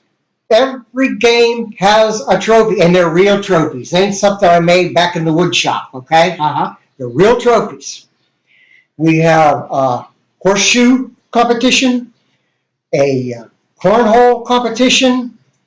We have the great vibrator race. I should get that thing, shouldn't I? Yeah, go ahead and get it out. I don't and know show where it it's to the at. camera. I don't know what Kathy did with it. Let me look. Kathy, What? what'd you do with the thing from the vibrator race? The thing from the It vibrator? was sitting on the table. It's gone. Oh, you were going to use that? Yes. Not here. I didn't. Okay. I mean, I brought it in from the trailer. Kathy won the great vibrator race last year. Okay? And what that is, we get out here to the trophy What place. was it? She had fresh batteries? No. Winning the vibrator race has a lot to do with what the vibrator is made out of. Okay. Okay, if it's metal or hard plastic, it's much better than getting one that's coated in rubber. Kathy got this one that was coated in like a rubber soft thing, and it had designs all over it, looked like tattoos, and it was cool. But as it went down the track, instead of going down the track, it went in circles. You could have went, made a sandwich, ate it, came back, and it still wouldn't have been to the bottom of the track. Okay? But this, folks, I guess I'll have to hold it up. Okay? This is the gate. The vibrator sit behind it, And when it's time, ready, set, go. And they raced down the track. We made a track race. Yes, we have a vibrator race, and the trophy for the vibrator race is the trophy base that we get down here. Uh-huh. But I got a place that I order a steel metal gold vibrator every year, and I put a hole, tear it apart, put a hole in it, attach it to the bottom of the thing, and what that is the bottom says Great Vibrator Race, the year, Kathy and Keith's annual party, and it's a base with a vibrator on it. Some people don't want to put that in their living room. I don't care. I would. We have the plunger game. Okay. The plunger game is really cool. What the plunger game is just two people, a partner. You have a partner to do this game. And you and your partner get a plunger and a roll of toilet paper. I've seen that. Yeah. Okay? But we added to it. Okay? The first round, you have to one takes a plunger, puts it between your legs, it's sticking out. The other person puts the roll of toilet paper between their legs, and the idea is for you to waddle over there and get that plunger into the hole in the toilet paper. Okay? Then we take 5. The first 5 pairs that succeed, they move on to the finals. Now, what the finals is, those plungers each have about 7 inches, 6 inches down. They have a permanent magic marker ring. Yeah, like a Sharpie. Okay, now understand, Kathy sands these, so that's going to sink in a little bit. So, in the second part of this, you set one of your partners sets down, puts a plunger through their legs, and it's standing straight up like this. The other person is given a piece of sandpaper. And the way it works is the first crew to get that ring off of that plunger win the plunger contest. Then we have shot glass checkers, which is a very popular game here. A lot of people in this area think they know about checkers. Okay, now what is in these shot glasses is Keith's famous punch, which we have every year. It's sort of a garbage can punch. Okay. And I will not give the recipe up, but I will tell you there's a lot of Everclear in it. Okay? That's what's in these checkers. And what happens is we have one round, then we take the winners from that round and we load them up again. There's another round till we get down and we only have 2 left. But by that time, you might be feeling a little bit, but actually you only have to drink the checker that is taken from you. So if you're really good, you may not have drank all those checkers. And we got somebody that comes by every year that drinks what's left, okay? Then, in the final game, the shot glasses are all set up, and in each shot glass is a maraschino, is that how you say it? Cherry. Yeah. And it is soaking right now in Everclear. Right now, and ain't until August. And they take each one of those and they put one of those cherries that's been soaking forever in Everclear. Oh, and listen, that'll get you. And if you get a king, you got 2 of them. Wow. Okay, so funny thing though, a couple years ago, one of the ladies that's at the party. Now this is what happens at a party stays at the party kind of thing. Yeah. And one of the ladies walked up and the mason jar that the cherries had been in was setting. There were a couple cherries in the bottom. And she poured it into a glass and she said, "Wow, this really tastes good. This tastes like cherries." Yeah. But it was pure Everclear. Oh, wow. Yeah, she got all right. We have, I'm trying to go through the games. Okay, there's more. Oh, we have a pool table. Forgot about that. Actually, a pool table. I won that last year. It's not a real pool table. It's a pool table that folds down. Okay. And the rubber's not real good. And yeah, but people play anyhow. We have sticks there. You don't have to bring your own. And so we have a pool contest. What else? Okay, and we got, uh, uh, uh, try to think, we added something this year. This is, You know, I hate I've looking never at been to one. I'd like to come to one, do some live feeds. I'm gonna do live feed out there Oh, this yeah. year, yeah. Listen, okay, there's a lot going on. Bonfire, music. Didn't you have tattoo artists? We have a tattoo artist that shows up shortly after noon and was doing two of them. We're doing tattoos way into the night. Uh-huh. Okay, they have a beautiful trailer, air-conditioned trailer, very sterile. It's really great. And in fact, I don't know if you can see. Probably not. I don't know where I'd have to go to get it. But anyhow, I got this tattoo last year, and he did a really nice job. And I was really worried. But look, those lines are straight. Yeah, looks very good. Yeah. He does good work, and there's party prices. Okay? We have a 50-50. Okay. And the 50-50 goes back into the party. Next year's Yeah, fund. yeah. And we usually buy something for the party. Like one year we bought a big coffee pot. Then we have fireworks. And I guarantee that the fireworks that you see at this picnic or this party, okay, are pretty large compared to some others, okay? They're really great. In fact, we have people who live in Cooperstown that actually come out and sit in their yards and watch. We camp. Well, that's an important thing. You could camp in a tent, you can bring your camper, you can whatever, okay? Sleep in your car. I My don't care. truck without a trailer fit in there, won't it? Yes, it will. And what happens is that if you stay there on Saturday night, when you get up on Sunday morning, we have bacon and eggs for everybody and coffee. Okay, plenty of coffee, bacon and eggs. And we rent the pavilion not only Saturday, but we rent it Sunday all day. So we don't have to run off. And I figured that sooner or later, there's going to be other things that are going on. Yeah. On Sunday. Do you have any live bands coming up? Well, that's what I was talking about. I'm trying to convince people to bring their guitars or what have you with them. So after Have all like the a jam games, yeah, session. yeah. Or there's a possibility that on Friday night we'll have bluegrass. Okay. Okay, and that hasn't been determined yet. It's not until August. We start working on this though, the 2nd of January. That's when the pavilion is rented every year.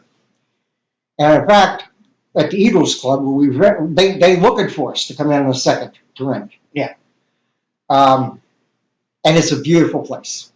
Really is. It's absolutely beautiful. Nice restrooms. We've had it rain a couple times and nobody got wet because this pavilion is huge. You've seen the pictures of it, yeah. So, and yeah, if you go on Facebook and you go and you type in Kathy and Keith's annual party, that's all you got to type in a search bar and it will come up. And you can go to the event page. Please, if you want to come to the party, please do your thing in the event page so we get some idea. Because it's nice to have a clue as to how many people are going to be there. And every year, there's more people. Every year. It's a great party. It really is. So it's growing. And it's growing, and we've never had any violence. Well, every year we have some kind of issue, okay? But Kathy. Yeah. Are you unruly? Okay. One year we had a gentleman. No, I keep everybody in line. One year we had a gentleman that came out there and he drank. He was by himself. And in the course of the night, he hit on every woman there, including Kathy. He hit on everybody, okay? I don't care. You want to do that? That's your business. Maybe you get lucky. It's like fishing, and maybe you'll snag something. But on Sunday morning, when people were eating breakfast, he's never been to sleep, and he's still drunk. And he sat down next to a friend of ours who had her pajamas on. I mean, they were shorts pajamas. And she sat there. It's Sunday morning. Everyone's surprised what anybody He sat down wears. next to her and rubbed his hand on her thigh with her husband there. Okay? And somebody come in and told Kathy. And Kathy was in there cooking. And she grabbed a pound of frozen bacon Hey, I had my choice. There was a knife in one hand and the frozen bacon in the other. And Good choice. I determined that the frozen bacon would get me in less trouble than the knife. And she threatened to Always look out for She yourself threatened first. to beat her with it. Mm-hmm. Well, she left shortly thereafter. He did. He Okay. didn't hang around after that. Then I said every year, there's funny things that happen every year. Last year we had a lady that was drinking a lot of punch. Okay? And early on, A lot of punch. She was drinking everybody's punch. Just going to table to table. Drinking whatever they had. Stacy. Oh, okay. You're talking about somebody else. Stacy was only drinking punch. She come over and she sat down at one of the tables in the pavilion, and then her head went down, and she was asleep. Well, it was a hot day. You But know, when she was she drinking sat a lot down- of punch to keep When cool. she sat down, her shirt rode up to about here, Uh-huh. and so people took markers and signed her back. Well, Now, what she was talking about, and this guy, you was talking about anything on here, right? yeah. Anything. It's totally uncensored. Okay. There was a lady come to the party on Friday night. I told you Uh-huh. it's 2 nights. And on the Friday night, that's when she did that. Uh-huh. You got to understand.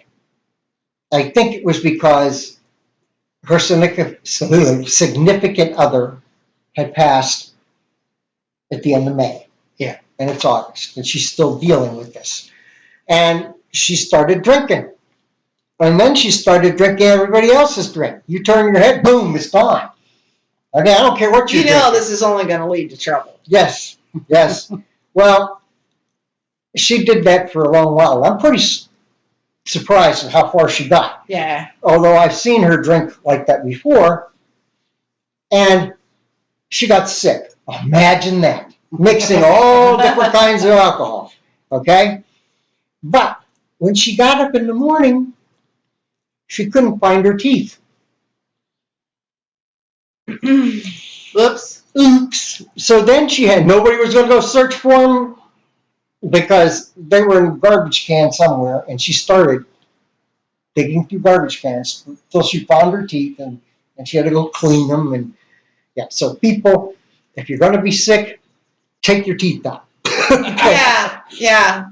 Maybe I should set up a denture section. You know, keep your dentures here. We'll give you a little claim check number. You know, a denture claim check. Now, They come back. there are some good reasons to take your teeth out, though. Uh-huh. Oh no. Oh no? I just said, oh no. I know where this is going. I keep trying to get Kathy to get dentures. I mean, hey. No, I like my teeth. Thank you. What's left of them, I like them. Anything can possibly happen at this party. Okay? I mean, anything can possibly happen It's at a this fun party. party. It's fun. You'll But come out and you'll make some new friends. we That's do happening a not lot. put up with any crap. I told them about horseshoes. I told them about cornhole. I told them about the pool table. I told them about the vibrator race. I told them about the plunger. And did you talk Anything I missed up until the Kleenex box? Oh no! If you included the Kleenex, No, I box, didn't then you include it got a yet. lot. Oh, okay. Okay. Every year we had something new. This year we're playing a game called Drop Your Balls. Sounds like fun. It's only guys. This is Yeah. only guys playing this game. And what it is you have a Kleenex box that is attached right above your ass. Okay? Little rope. Little rope holding it on. And in that Kleenex box is a bunch of ping pong balls. Okay. Everybody will have the same amount of ping pong balls. And So be fair. the first person to empty their ping pong balls by, what do they call that? Twerking. Twerking. Okay? Oh, okay. Gets to win that prize. Okay? So you Yeah, can start that's not that practicing. guy like me You trying can to- start practicing at home. I think you could do it. I'm pretty sure you could. I'd probably lose some poundage doing that. Well, then you'd have to have something to eat and another drink. You know, if you have enough alcohol, you can do anything. When you Very buy true. a fixed Except karaoke. Still haven't drank that much yet. Oh, when yeah. we have karaoke out there. We've seen some people do karaoke when they're totally drunk. It is possible. You Now, whether or can not walk away and not Not for listen. me. Now, whether or not, you make the people in the audience's ears bleed, that's, those are the hazards of being at karaoke. And I hear it a lot up in Corey. And that's right. And you know what? The people that you're singing to, you're singing so badly to out the audience, they don't hear you anyway. No. They don't care. Kathy is really good at karaoke, by the way. You She's both awesome. really are. I've heard you both, and you both are. The fireworks, the camping, the bonfire. Mardi Gras beads! Oh, yeah. One year, Mardi Gras beads went over really big. Oh, yeah? I seen more boobies that year than you could shake a stick at. Awesome possum sauce. Yeah, but last year they didn't go so big. Oh, Okay, so it just depends. I guess it's what's with the weather, how The hot crowd. it is. how hot it is, Yeah. whether there's a full moon. Yeah. And You should check the lunar cycles to see if it's going to be a full moon. Plan it according to the full moon. We drink some tequila out there. Actually, not tequila, mezcal. Oh. Okay? And I've eaten numerous worms over my whole life. Okay? I'm telling you, people say it doesn't have any effect to it. And I'm telling I've you. heard from Mexican people that say that they could cause hallucination. Yes. Okay, let me ask you a I've question. seen people You may not be hallucinate old on enough, the worm. but back in the day, talking about LSD and that, there was something called mescaline. Mescaline. Okay? Right. Mescaline came from the same plant. And these worms only live on one plant. That's all they eat is mescal plants. Okay? Uh-huh. So you figure it out. Does it mean that the worm has, it says in the little instructions, mystical powers? But it depends on how much tequila you drink to get to the worm. Okay? And one year, somebody you know, Mm-hmm. I convinced them if they ate the worm, the Browns would win. This is. Oh, yes. I know this person very well. Uh-huh. Very gullible. And when a person's drunk to begin with, you could convince them of anything. And that's she what was happened. easily I was the convinced. bad person. I'm the one that convinced her. Okay? I walked by when he was trying to convince her that the Browns would win if she ate the worm. And the Browns I'm going, didn't win. Don't do this. Don't do Well, this. I but doubt they ever will. She had some interesting behaviors that night. Yeah, Kathy people at the thing had to keep her from crawling into the fire. yeah. We still I've have heard a this story directly from her, and she has said that. Uh-huh. People were keeping her out of the fire. Yeah. I You don't know her why ne- she was you trying know- to set you herself know on fire. Her ex's husband's name?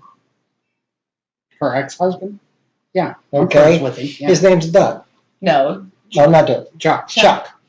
Yeah, well, she was crawling around the fire saying, "Why doesn't anybody call me Chuck?"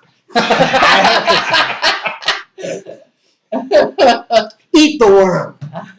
It's good for you. Don't do it. Kathy will not eat one. Nope. One night, Nope. Kathy was going to eat the worm. No, Okay. Kathy was not going to eat the worm. She He was still trying to convince me to eat it. And It's not going to another friend was with us, and she ate the worm instead. She Now- said, I'll drink it. You may say that worm has no powers, okay? She had drank a tall glass of orange juice and vodka, Uh-huh. which is one of her favorite drinks. And that's all she had to drink. Well, then she took that shot of tequila with the worm in it, Mm-hmm. okay? And she was fine for a while.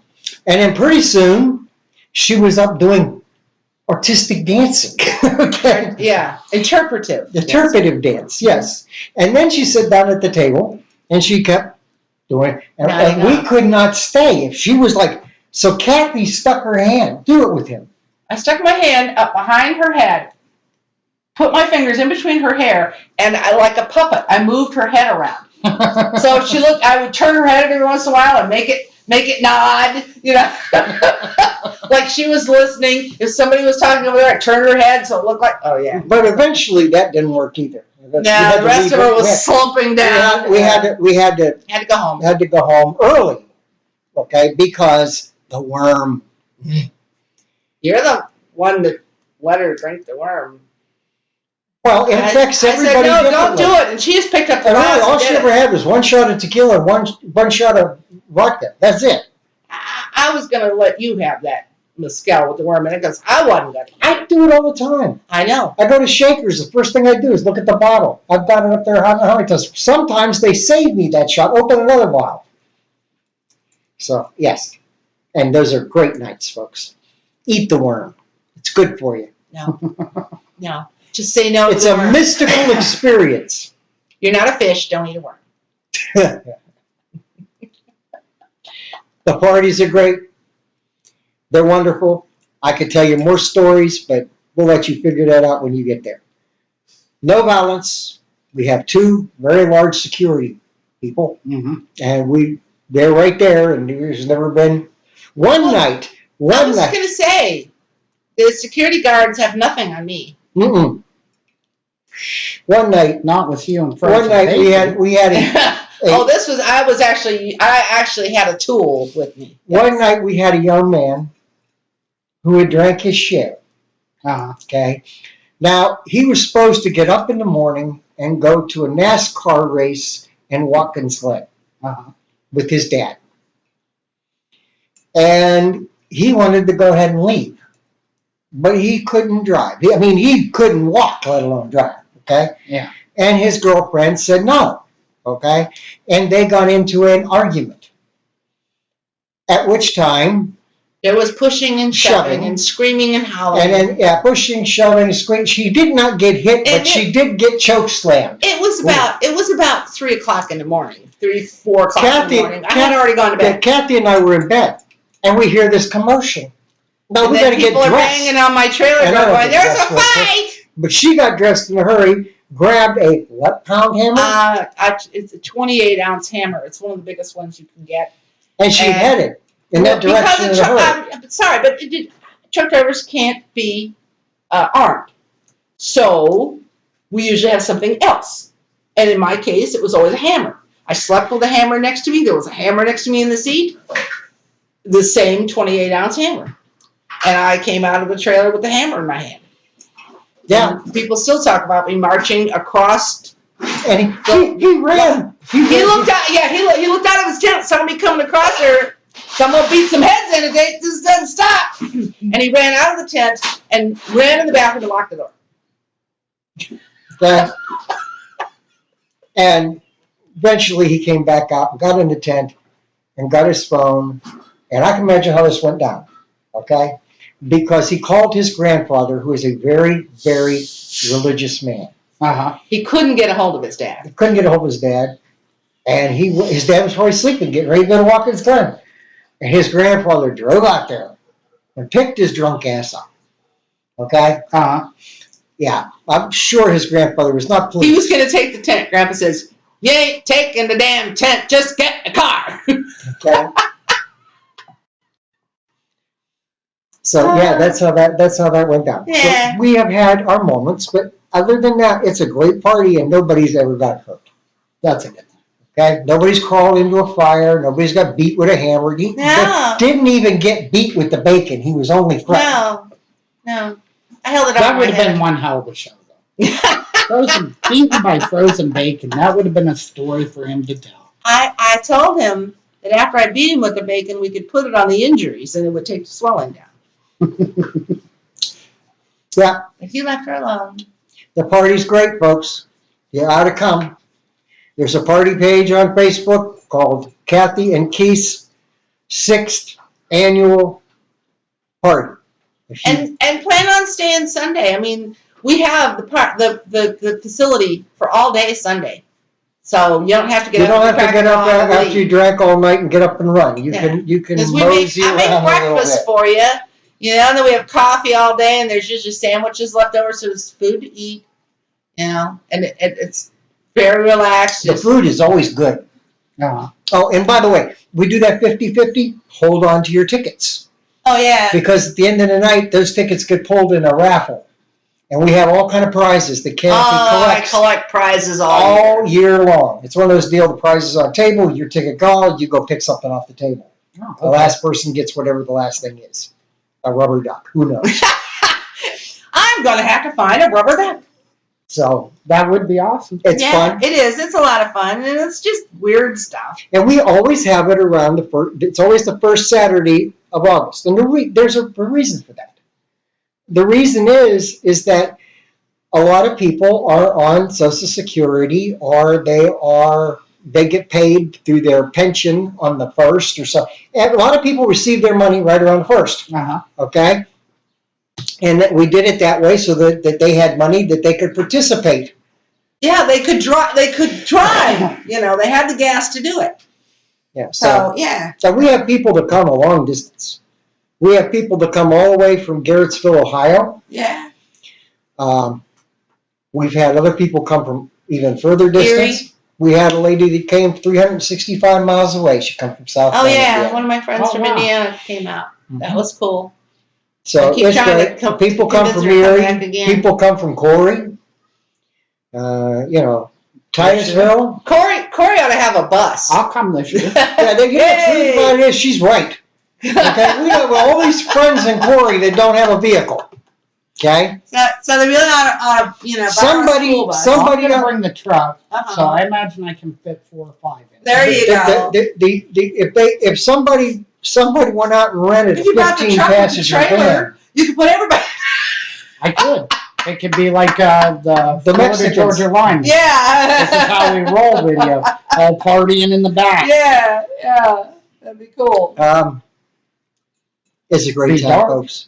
Yeah. They get over it. Kathy and Keith's Be nice and cool. 6th Put the annual refrigerator on. party. It's on Facebook. Find page. Every party that we've had, so there's 5. Every party that we've had so far, all the pictures are on that event page. Did you tell them Scroll about down. the picture thing? If you see a camera you Oh. don't want your picture on. Yeah, listen. Okay, folks, you want to come to the party and you're on paper, okay? I wouldn't get my picture taken holding a can of beer, okay? Now, if you don't worry about that, if you just don't have anything in your hand, you're good to go. But if you're on paper and you don't want your picture taken, or you're there with somebody else's wife or whatever, okay? Watch the cameras. It's not my responsibility to clear people, okay? And I don't even take the pictures.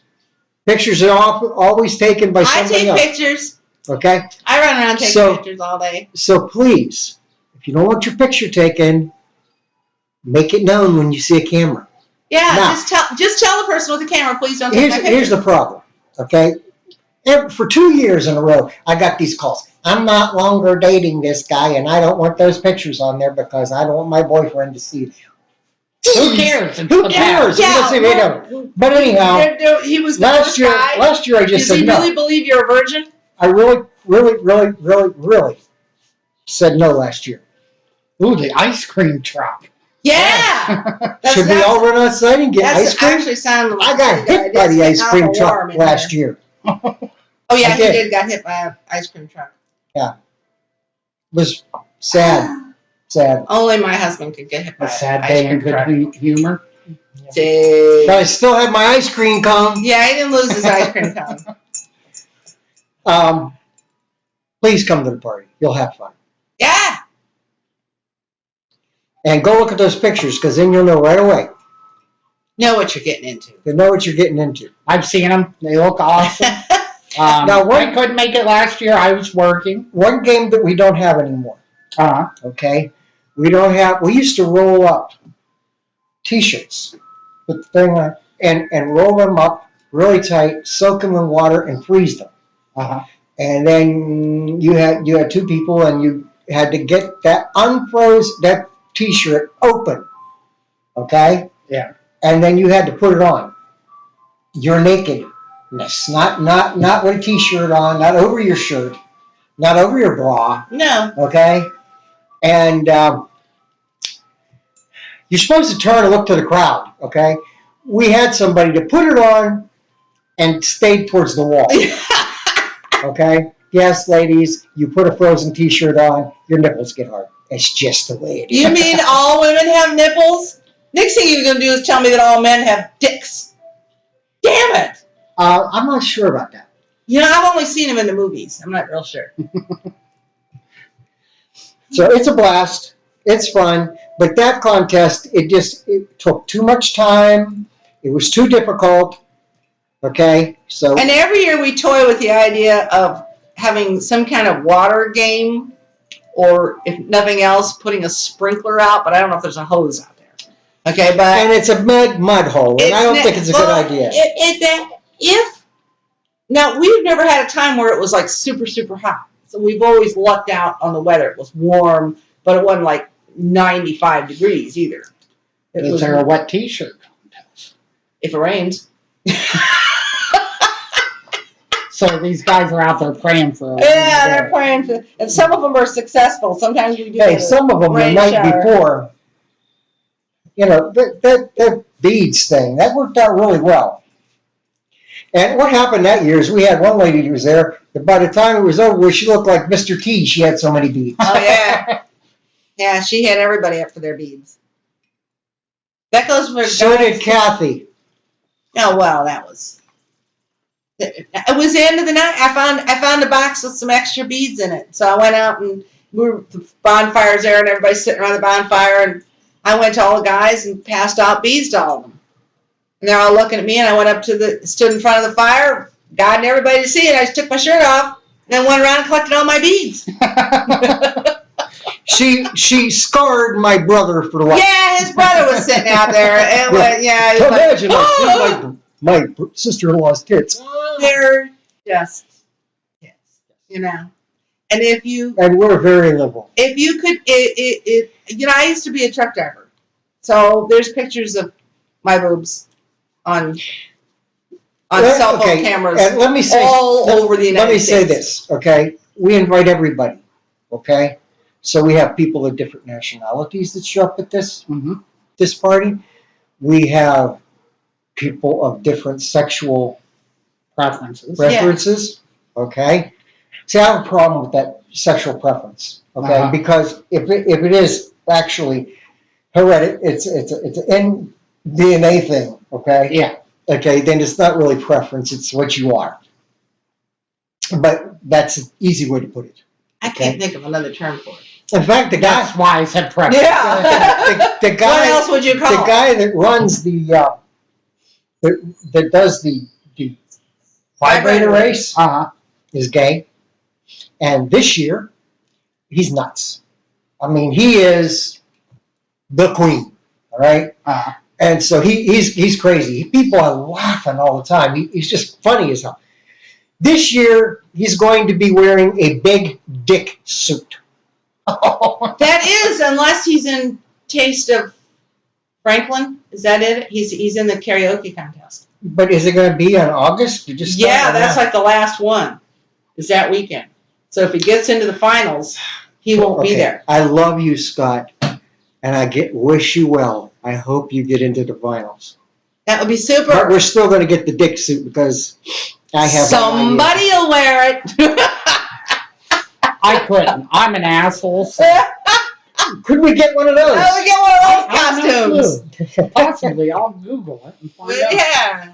I would Okay, imagine the shirts. something like Okay, I that. told you about the shirts. We make these shirts every year, and it's always across the shirt is the Title of the party. title of the party. This year, Theme the of the title party. is Get Loose. Yeah.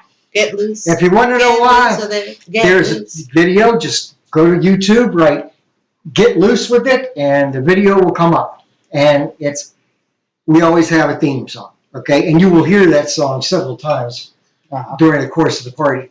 All right. Next year's shirts are going to be really like crimson with white lettering, and I have to get down and order them. So, but seriously, folks, it's a blast. Now, I want everybody to know that every year, sometime during the day, Keith goes and takes a nap. You have to tell everybody. You're more than welcome to go I take a nap, okay? Because I want to stay up late. And I'm old.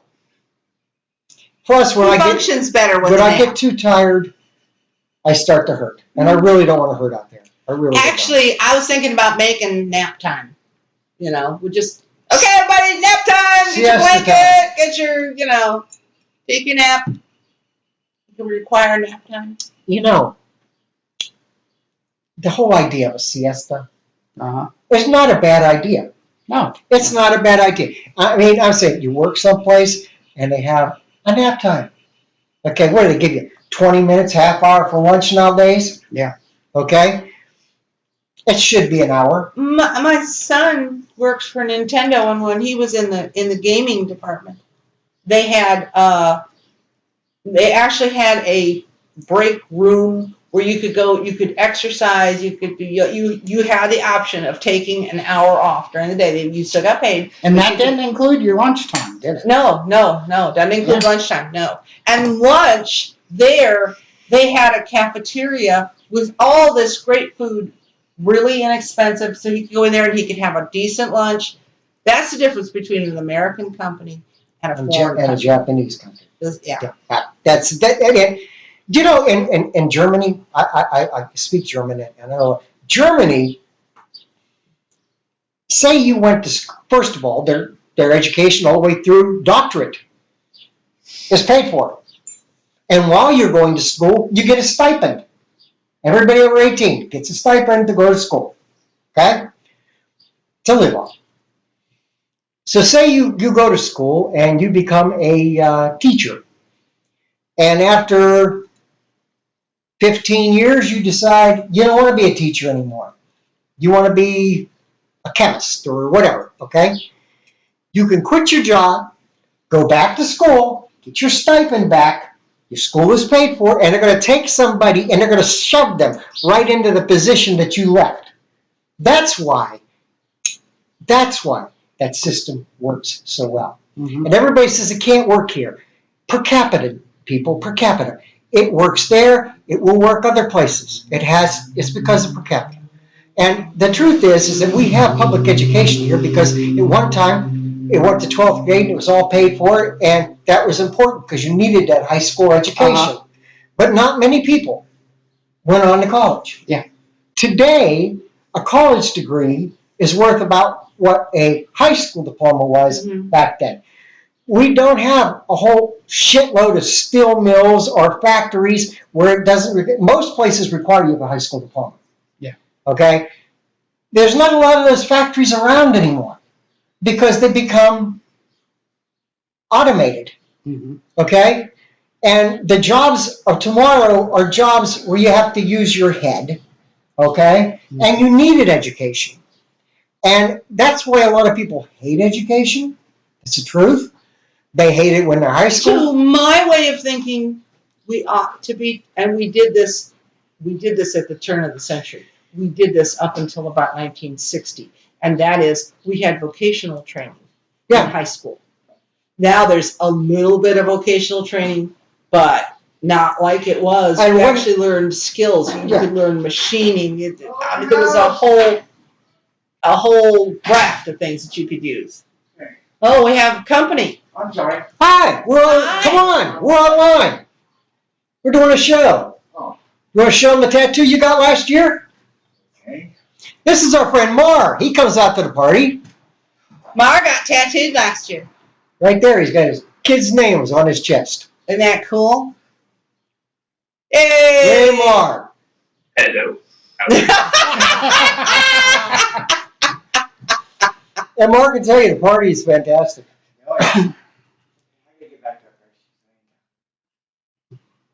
You gonna come back down? You invite me later down, man? Yeah. I'm finishing up up there. I cut my grass for the first time. Oh, man. You might be a train wreck. Well, you picked the hottest day we've had so far this year to do this. I quit twice.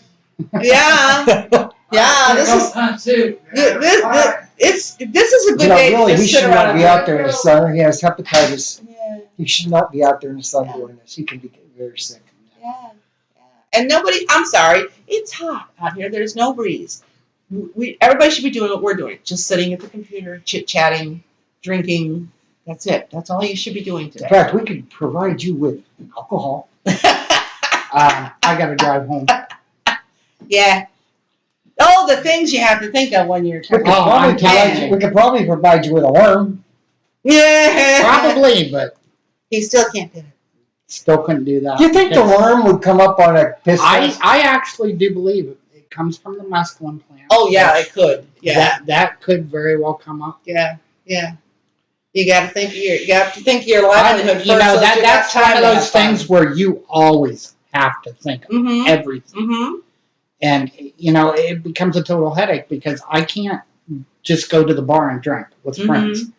I have to think about that and plan ahead. So what do? I take my truck into town. I drink.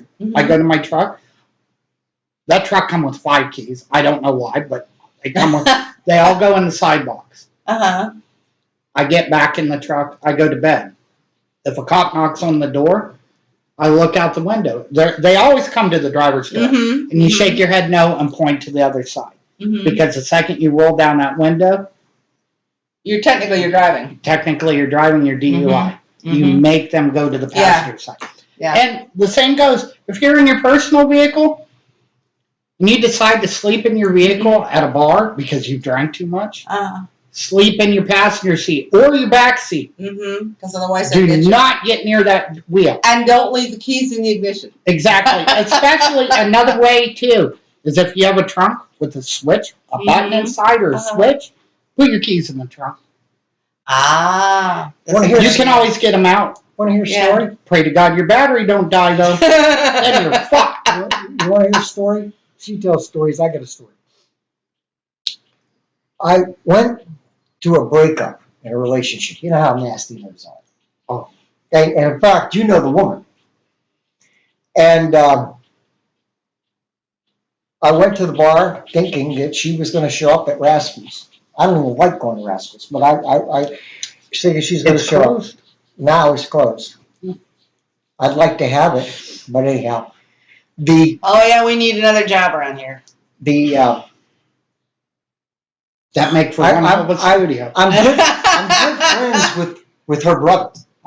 Okay, and I have been drinking quite heavily, and he went and got a 6-pack of beer, and we went back to his house, and he's on the phone. I'm not even paying attention, and he said, "Come on, we're going to go to Union City, and we're going to straighten this thing out because that's where she was staying."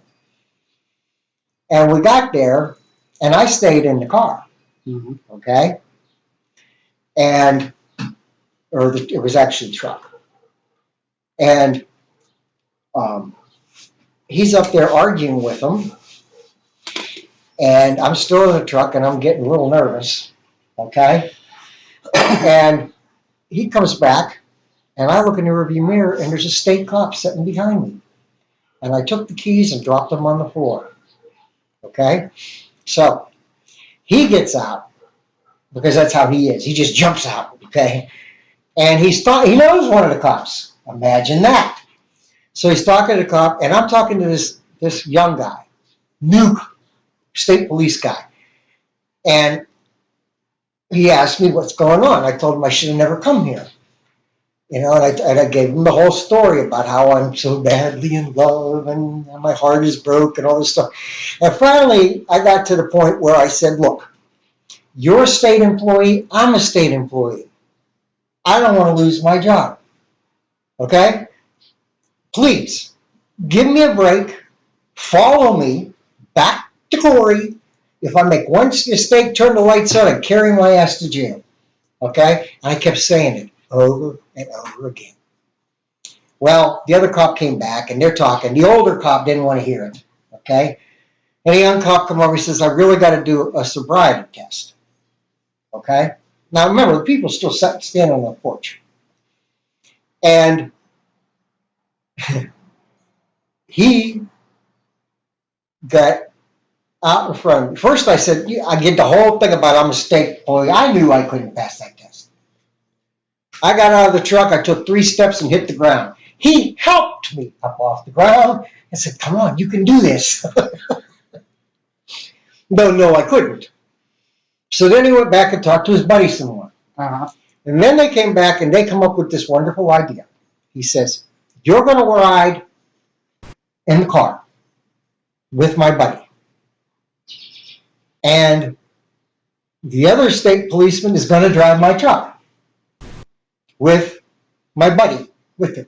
These are now fantasy stories because they'd never This is do true. that now. This is true. And there was a open beer in the console, okay, which my friend drank on the way back to Corey. He wasn't getting any trouble.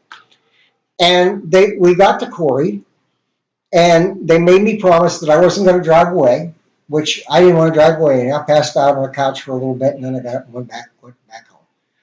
But they actually did that. Now, and I'm going to say, used to be, policemen were a lot more understanding than they are today. Another case. I'm in Titusville. Uh-huh. My car is parked in the street out in front of the bar called the Diamond Lunch. I was pretty toasty.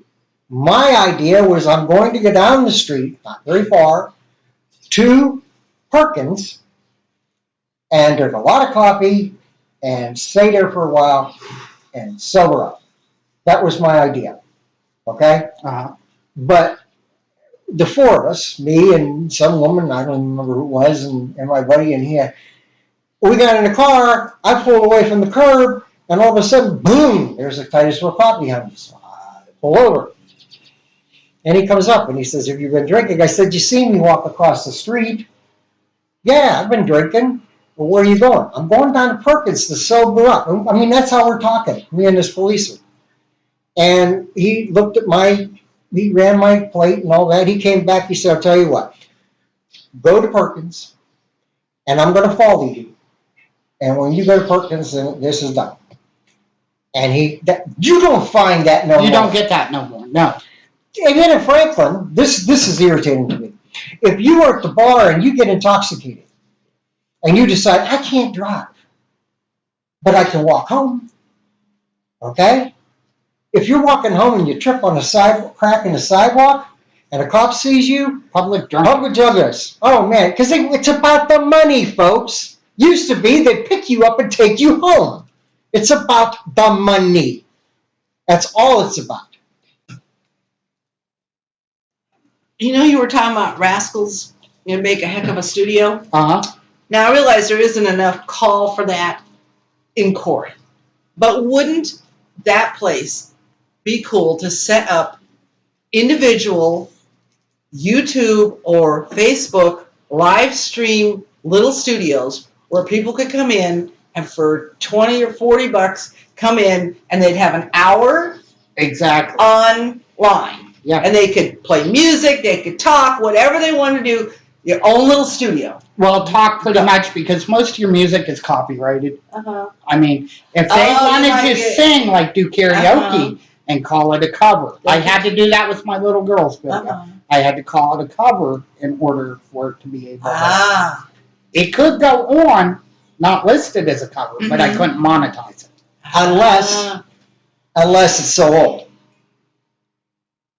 And still not under copyright protection. Because There's so many copyright years. protection does run out. Yeah, that's what I was going to say. So many years. It's Yeah, not, well, but and you know because what? I was in a band and there were songs we could do. There was no problem. Yeah. I think And there's a lot of artists out there that don't really. Anymore, CD sales have gone down so far. Why? Because you got YouTube. music. Yeah, YouTube. People get on YouTube, they make a playlist. And it's so frustrating when you get on there and you want to see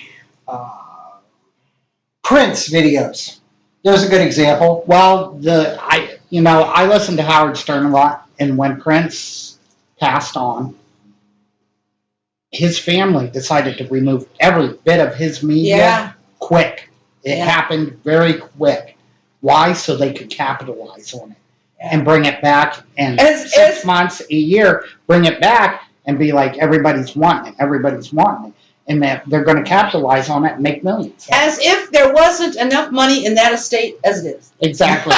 has that vault with hundreds and hundreds of Yeah. songs he did that he never. And we'll probably never And hear they're them because mastered. gonna They're be- ready to be. They're put ready to be put Yeah. to CD, and the family is considering doing that right, to but make money off of him. but they Of still course. have to determine who's got the right to do that in the family. That's the big problem. Oh, That's what it's they're going to be running years. It's going to be years before. And you know what? The sad part is, and I can tell you this from the business that I am with eBay, is that when we were kids, Roy Rogers and Tom Mix and Wyatt Earp and all those guys were real big names. Okay. But what happens is, in a couple generations, nobody knows who those people are. Well, there's people that haven't ever heard of Frank Sinatra. There are people You know? today that don't know who Don McLean is. There Yeah. are people that don't Yeah. know who. So that But guess who? There's a band. the crowd for the market for that music is going to be gone. If they wait too long, you're going to lose the market. And you know what? When you're on eBay, just like when Earnhardt was killed in the crash, okay, for Everybody a month, was buying up his stuff. for a month after he passed on, anything that had his name on it was solid gold. You could put it on eBay and it was gone. Now, Which dropped the value of it. yeah, and now, there's no demand for it. They mass produced it and it dropped the value. Yeah. When they originally mass produced it right after his death, as in, the Prince stuff, Mm-hmm. the stuff that's still on the shelving, it's still being sold. But these companies have marked it up so much Yeah. because he's now gone and they know what the family's done and they're going to capitalize on it. Sure. And Oh, let me tell but you. it drops the value of the current stuff that he has. Now, if they go into that vault and start producing CDs, they'll hold a value. They should do that now. While it's But- still hot. But You the know, there's problem a lot with it is like you said, is who holds the rights to that? Yeah. There are a lot of albums that have been released posthumously. Yes. Okay?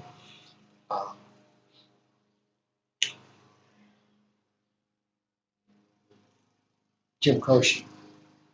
Yeah, but how many people now know who Jim Croce is? They don't. They don't know who he is. Not very many. I've heard of him, Yeah. heard some of his songs. I Yeah. wouldn't even begin to know. Just like I went to a little roadside thing that they had some stuff for sale. All right, a little yard sale. And there in the box was a brand new, old Apple computer. Old, brand new, still wrapped in plastic, Like still one of the all the first ones. instructions, and there was the monitor and the unit itself. So I brought it home and I gave like $5 for it. Okay. Uh-huh. Because And the it was original so boxes. freaking old. And I brought it home. I'm gonna do something about this. Had to And, cut the tape and I- to look at it. yeah, and I looked it up, and it wasn't worth a whole lot. Then, lo and behold, 2 months later, Steve Jobs died. Now it's worth money. Oh boy, I got $700 out of it, and it cost that much to ship it because the person that bought it was in Australia. You know how much it cost to ship any weight at all to Australia? Big bucks. It was $650 to ship it to Australia. But I was really glad. I mean, I'm in the business to keep an eye on who dies. And that's the bad part. Most of my people that text me and stuff know that I was live streaming, and of course, it's one of the people I subscribe to on a YouTube just put up a video. So that's why that went on. Uh-huh. So on YouTube, how long will they let you record? Indefinitely, we're at almost 3 hours, and we're still live. Yeah, well, I was going to say, you can go an hour and a half on On Facebook And Live. see if Our we're still program- live. our program is on Facebook Live. And Oh, we pretty much caught up because I just set the phone down. if you don't know, Yeah. about this, if you go to your Facebook homepage on your home computer, now it don't show up the same On the phone. On the phone. But if you go to a home computer or laptop, on the left-hand side, there's a list of stuff, apps, and okay. The first one under apps, it says live feed. That's what it says. And if you go there, there will be a map of the world. Now, actually, I can shrink this down and show people. Shrink our camera down here. You'll still be Oh, empty. cool. And I can pull up, and let me switch over to here and add this. Now, see, you can't do this with Facebook Live. Mm-mm. And let's see here. We're going to add screen capture. There we go. And we're going to enlarge this and switch over to this. Add this.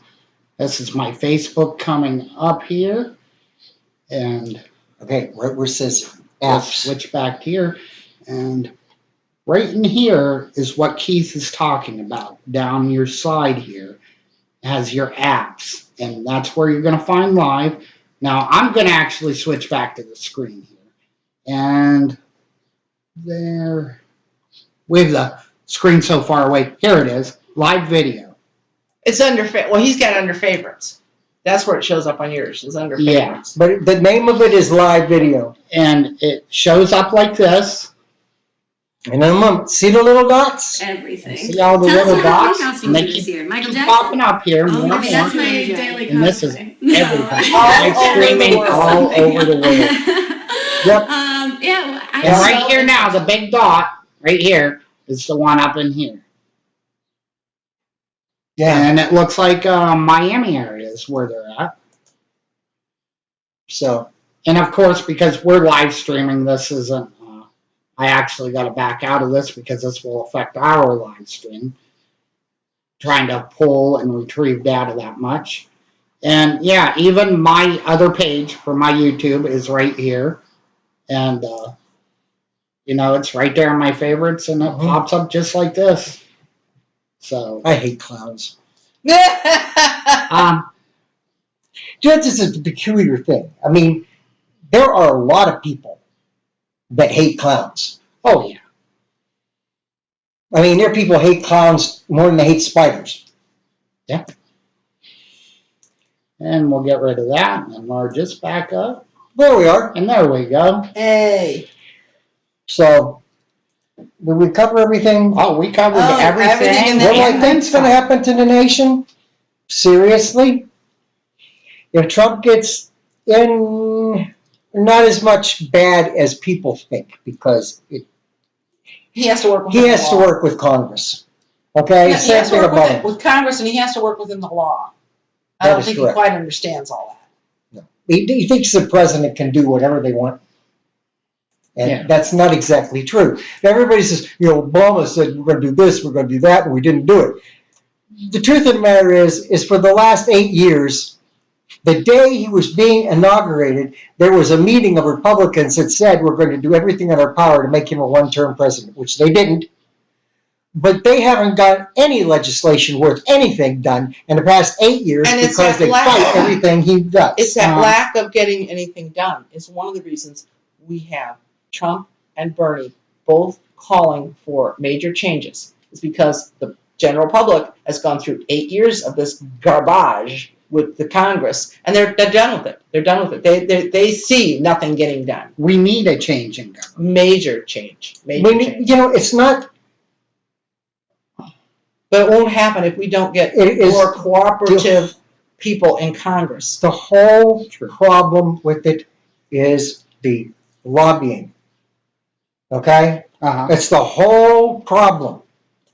And we need laws that prevent congressmen and senators going in there and becoming millionaires because of lobbying. Oh, look at, go in and search there's a congressional record where you can check a senator or a congressman, and you can see what their net worth was when they joined Congress or they joined the Senate, and how much they're worth today. And then you ask yourself, How did you go from having a net worth of $125,000 and now, 12 or 16 years later, you're worth 45 million? How does that happen? Are they running a company somewhere? No. They're getting stuff from lobbyists. Now, And they get inside information. And if you look at Bernie's net wealth when he started versus where it is now, there's hardly any change. We have company. I'm going to go see who's And in the door. actually, Cassie, I think there's actually a website called networth.com where you type in a person's name and it'll bring it up and show you the difference from when they started. Oh yeah, Bernie, people talk about Bernie has been saying the same thing for 30 years. Okay, 30 years. His message has not changed. He has been faithful to his beliefs and his principles. Okay? You can't say that about Hillary. Hillary has changed everything at one time or another. One time she was against gays, and now she's for it. She goes as the wind blows. Bernie has been faithful to his beliefs all along. That's a fact. And he's not a millionaire. Yeah. Okay? His campaign is just driving the DNC nuts because they don't know what to do with it. Okay? And I think if there's anything that upsets me about Hillary more than anything else is the fact that she keeps saying it's my turn. Like she's owed the presidency. Like she's owed the presidency. She had a turn. Who do you think ran this country when Bill was in office? It wasn't Bill. He was too busy getting blowjobs from Monica. Or whoever else. Oh, yeah, exactly. Yeah, and you know what? That's another thing. Presidents, go back and look. I know you hate history. There are people, when you talk history, they don't want to hear history. Don't tell me your facts. That's where we come from, people. Learn it. Know it. Okay? And it's not like you think it is. It's not like you were taught in school. But there are tons of presidents, including Roosevelt, which I really like. Okay? There are tons of presidents that had extramarital affairs. Tons of them. Big names, but small names. Back before Nixon, there was like a wall. The news people would not pass a certain line. There were things that they would not question the president about. His personal life. Yeah. Okay? Prior to Nixon. Then Nixon and Watergate come about, and ever since then, it's been, how can you run for president? Okay? If you have a history, and they're going to dig every piece of it up. I mean, I'd love to run for president. I got some good ideas, I think. But boy, wouldn't you have a field day with me? Oh, definitely. And that's the truth. Okay? I wish people could understand what happens when you run for office. You may have great ideas and plans, but it ain't very long before you realize that you can't get elected unless you take money from here, money from there. And they don't just give you that money for no reason. They expect you to do what they want you to do. You are owned. Nobody owns Bernie except the people that donated the money. And they're not going to all turn and vote for Hillary. It's not going to happen because they're about Bernie. They're not about the DNC. They're not about the Democratic Party. They're about Bernie. And it's not going to go away. It really isn't. And as for people fooling around in office, I didn't care if he got a blowjob. It didn't bother me at all. It bothers me that he lied to the American people. Okay? But it bothers me that the question was asked in the first place. Exactly. It's one of those things. And the rest of the world, you're talking about the rest of the world? At that time, the rest of the world looked at us and say, what's with these people? They would never do it. It should be a separation of church and state. The church is the one who got down on the government to go after Bill for getting a blowjob because he was married. It's the biggest bunch of BS around. They should have never went after him. That's his own private affair. Let Monica raise a fucking stink, big fucking whoopie-doo. No, Monica didn't want the stink. Monica didn't want the stink. She wanted to go away and let it die out. The stupid dress. Once the press got their hands on that. Yeah, once the press, and it is all about selling. The press is not about news. It's about selling sensationalism and the people and the products that are sponsoring them. Okay? What is it, about 5 families that own all of the media in this country? Pretty much. I own a little stake of it right here. You own a stake yourself. Yeah, but it's not the same. And that's why they hate the internet. They absolutely hate it because we can say what we want. Yeah. They can't. I could smoke a cigarette on it. It's not just that, okay? They hate it because they don't want us talking to people in other countries. They don't want to fill our heads with all these ideas. They don't want us to find out that we all have the same kind of needs and wants in life, that we all want peace. We all want to be able to just provide for our families. Everybody doesn't. And do it comfortably. Yeah. And not have the super rich stealing Yes. from us continuously. Yes, because when Keith and I were growing up, our mothers didn't have to work 2 jobs. We didn't have to go to daycare. Our fathers could work enough to, to take care of the family. Support their family. Yeah, and then that isn't happening anymore. And the result is we have kids that are unattached to parents. We have parents that are so tired they don't give a shit what the kids do. And we have kids that have no association with family. They've been farmed out since they were little. It's not the same, people. No. Well, and what they want, what do 1% wants? They do not want an educated population. They really don't.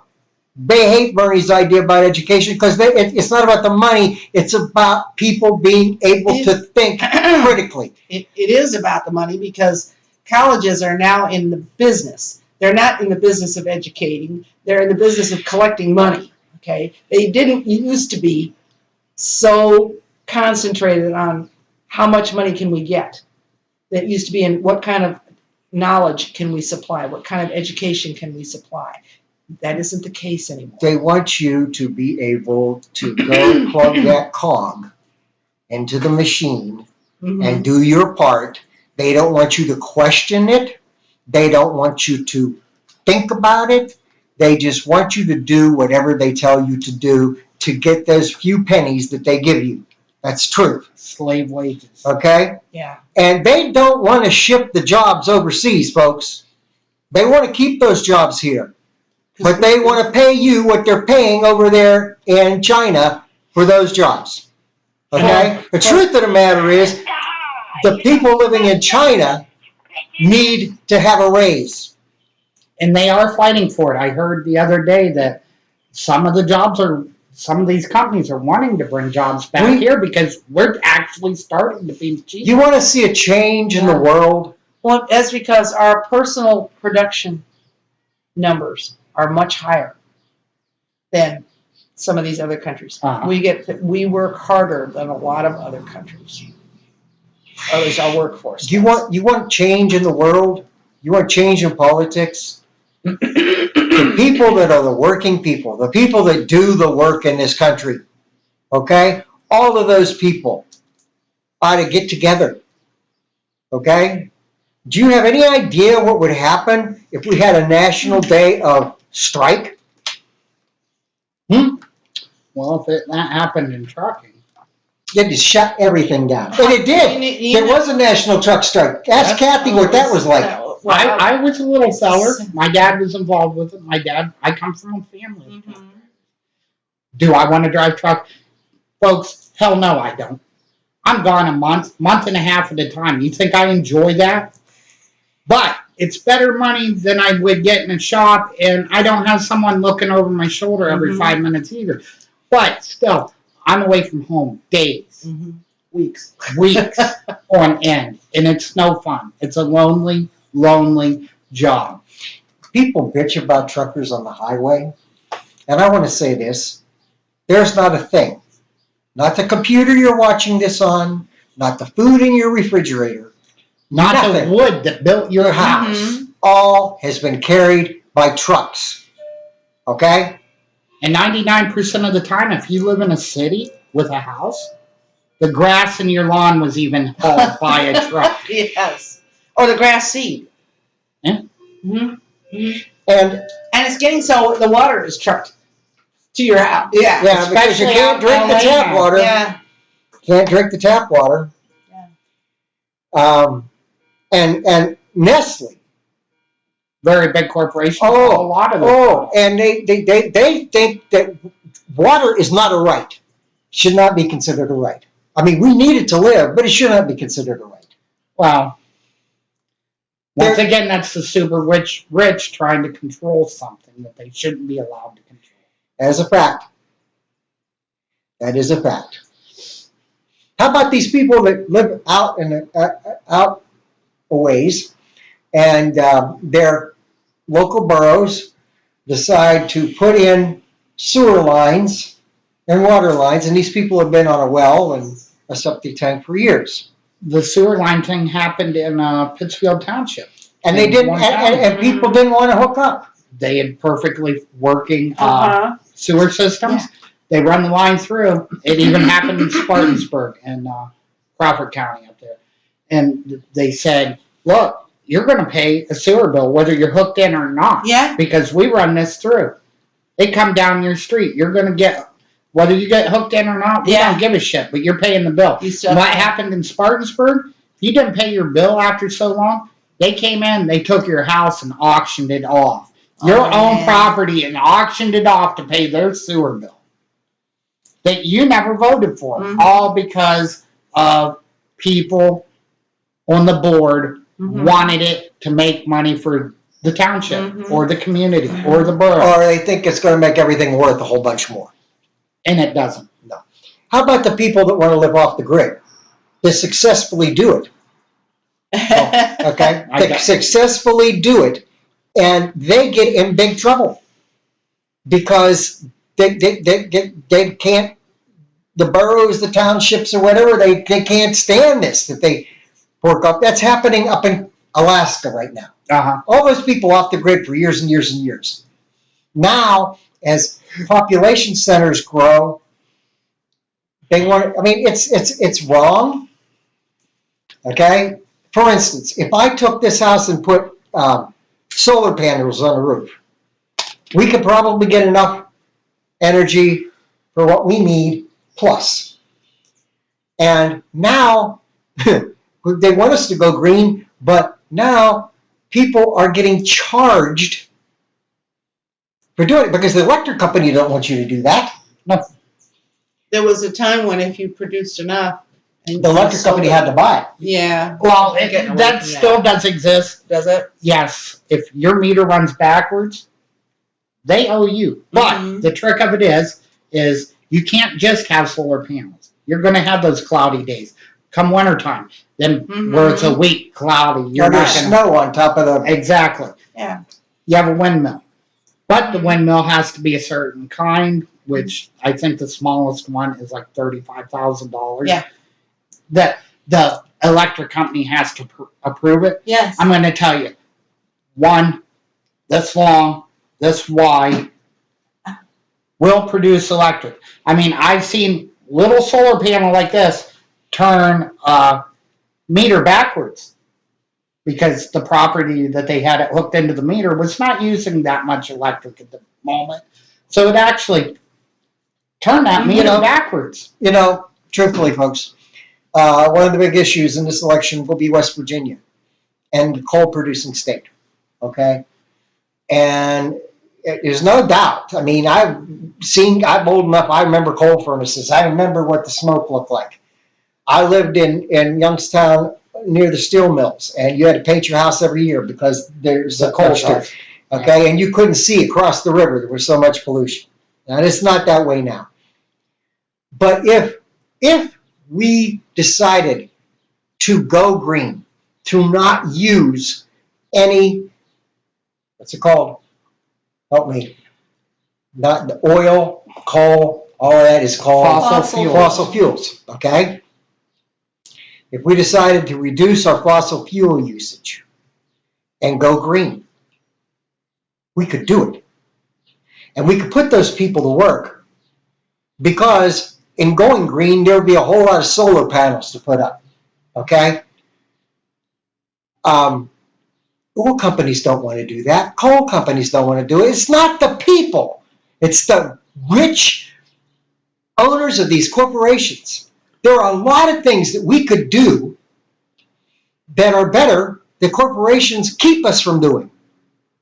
There are patents for products.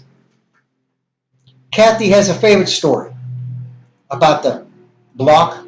The little block of material. A friend of mine was working in a research lab out of South Bend.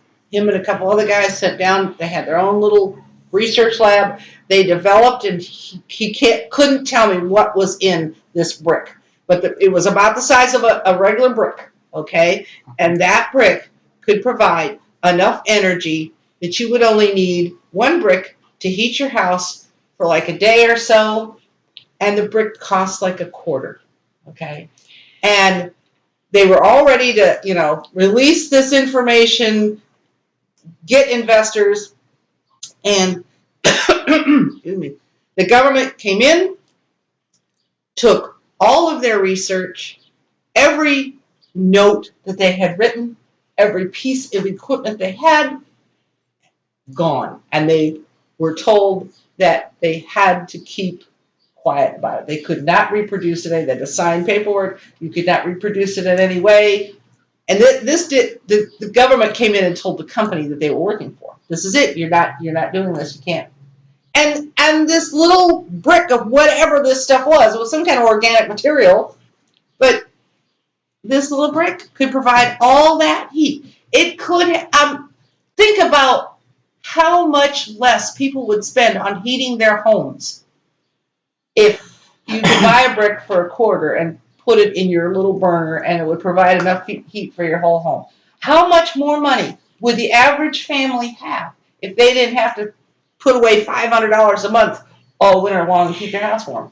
You know what has happened though? That's a shame. My gas bill is now lower than my electric. Okay? That's a fact. Gas bill's going down because of All the fracking. Our gas bill's going down, but we can't drink the water. fuck fracking. Okay? I have a cousin that lives on the family farm. It was never strip mined. A lot of farms around there were strip mined. Still had good water. They started fracking on farms around the family farm. She said she wasn't going to have it. All right? The people from the fracking company came to her door and told her, it doesn't matter whether you accept our money or not. We're going to take that from your property. We can get it from over there on that property. And what was pasture ended up with great big cracks in the ground, and the soil was worth crap. Take you there and show you. It's not fair. And you know what they said? Move! That's exactly what they said. I've heard Yeah. that countless times. But I will admit, I drove sand truck into frac sites here 2 years ago. Uh-huh. I made awesome money doing that. I Yeah. was making $3,000 a week doing that. Sure. But once again, I agree with you 100% because I have an open spring at my home. Mm-hmm. And when they fracked all the wells around there, Mm-hmm. every summer our open spring dries up. Mm-hmm. It has a foul odor and Mhm. taste to it. Mhm. And we send this off to be tested. We're told, oh, there ain't nothing wrong with your water. There ain't. Then why did it Yeah, change? exactly. It used to be Really? awesome water. Did you ever see the Uh-huh. videos online where people light the water? No, but, I've tried. Have you ever seen aerial views of the tar sands bit up in Canada? No. Oh, It's that's- disgusting. It is disgusting. What they are doing to this planet is disgusting. We are the caretakers of this planet. We are the ones. This generation is supposed to keep it until you got to the next generation, and they're supposed to. we're supposed to be good stewards. There you go, Christians. Remember that? Good stewards of what the Creator has given you. Okay? We're not. We're destroying the place we live. And I don't know another place that we can go to right now. There isn't. How we haven't even created interstellar travel other than for these unmanned satellites. And look how many years it's taken them to get so far out. When we talk about going green, and everybody says, "Oh, it's going to take generations to do it." Blah blah. That's It's because possible now. they don't. They want to keep selling their oil. Get that, folks. It's all about the money. Everything is about the money. It makes me so angry. Okay, you'll destroy the earth because of the money. Here I'll go back again with the oil thing. All winter long, fuel prices, diesel fuel prices were down. Some places they were less than $2 a gallon. I went and bought a truck at the end of March 22nd. $290,000 piece of equipment. Beautiful. And now summer's coming on. Fuel prices are going up, up, up, up, up. Since Because March they're greedy. 22nd. They could charge the same Exactly. thing, but it's greed. All about greed. For instance, now this has nothing to do with that, but every year you start hearing about the war on Christmas. I love that. That's such a stupid thing. Okay, first of all, do you remember when you was a kid, if you're old enough, okay, you didn't hear nothing about Christmas until after Thanksgiving. It is a commercial thing now, folks. And I know you don't like that, but that's the truth. It is a commercial thing. I've seen Christmas specials in September. Okay? It's about money. It's all about money. Every bit of it. And we fall for it every time. Well, my kid has to have this special toy. And my kid has to have it. And people take loans out. Okay? It is. The war is not on Christmas itself. The war is against the commercialization of Christmas, folks. That's a fact. You want to change something, change that, because that's what it's about. It's about corporations coming out with the newest toy to sell to your kid. They've always done. And Christmas isn't the only holiday that does something like that, where big corporations are involved. Halloween? We got Valentine's Day. Yeah. Big money there.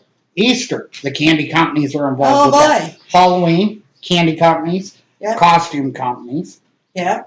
What else? Thanksgiving.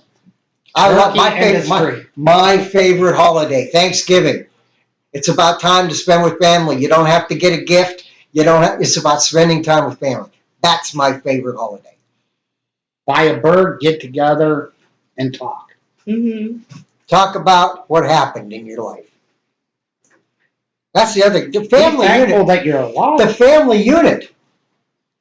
You used to be born, be raised, grow up, raise a family of your own, all in the same town. You can't do that anymore. No. There's no jobs. Kathy has a son. He's working for Nintendo. He's living in Seattle. Her daughter's living in South Bend. I have a daughter in Youngstown. We're in Franklin. People aren't living, the families aren't living next to each other anymore. The world's gotten fast paced. Everything now. And they talk about computerization.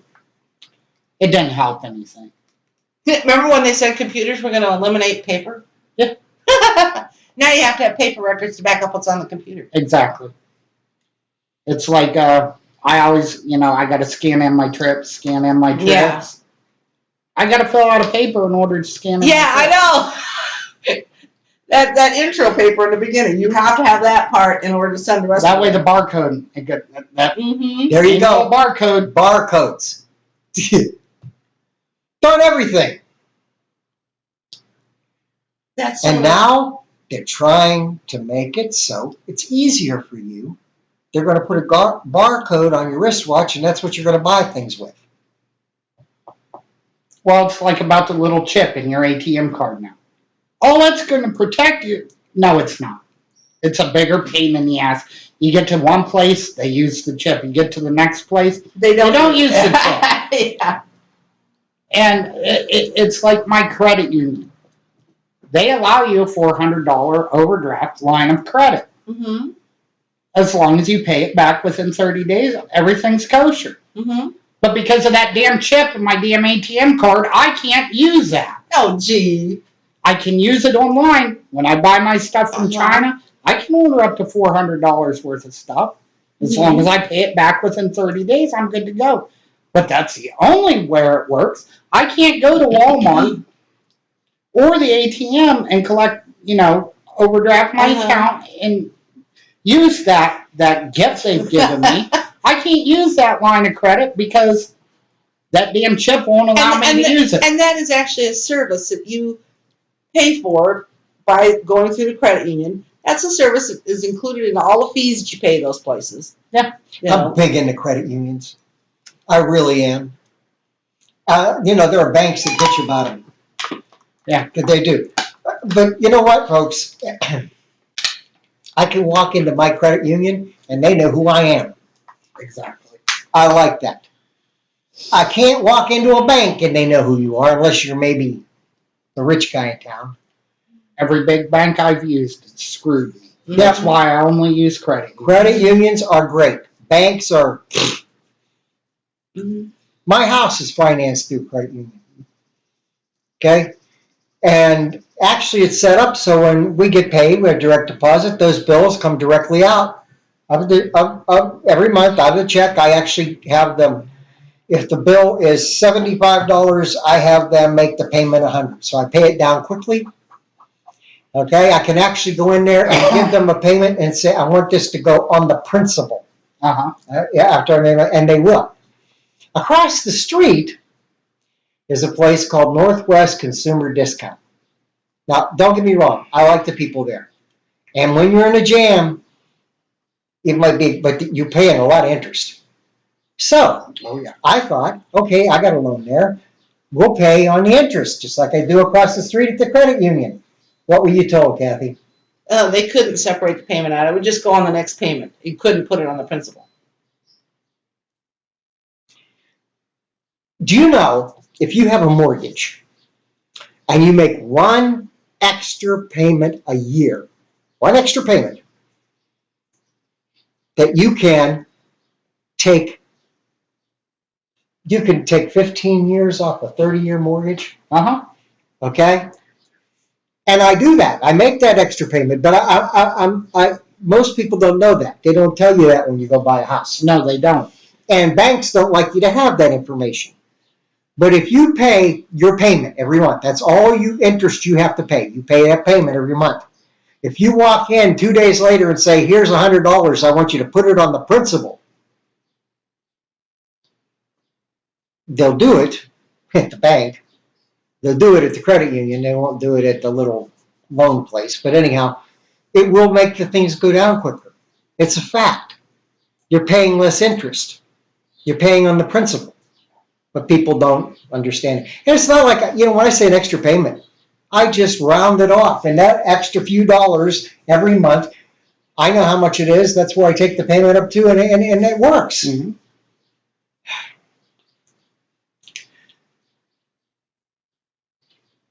Well, we talked about everything. Yeah, pretty much, yeah. But we are coming up in the 3.5-hour mark. I got a long trip back home. Yeah. And why don't just remember something, folks? Get on Facebook, put in Kathy and Keith's annual party. Well, 6th annual party. That's how you get to the new page. Okay, our 6th annual party. Put it in there, and it'll take you to the event page, and you can look at everything that's there. We're a crazy lot, but it's a great time. And when I upload this video, I will actually make the thumbnail with the search title in it, what you'll need to search for to find the party on Facebook. So it will be on the thumbnail for this video. So that will help you out. And I will not use the typical thumbnail with the clown that I typically I just use. thought something. Okay. Um, Whoops. Brain fart. Thought balloon just blew away. that happens to me so much these days.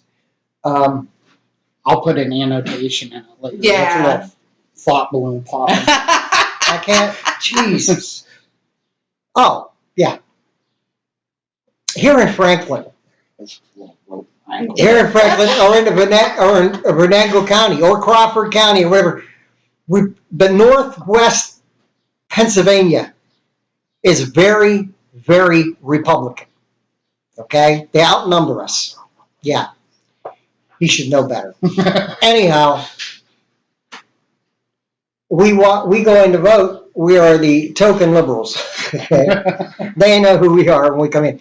I used to be. What I wanted to point out is in our precinct, which is like Actually, other heavy Republicans here. Our Okay, township is in our precinct, Republican. Uh-huh. Bernie won. How about that? But my mom switched back to Uh-huh. I used to be a Republican. I was a Democrat, then I was a Republican, and then I went back to being Democrat because I couldn't quite stomach Rush Limbaugh and what other Republicans were doing, and I finally said, I had it.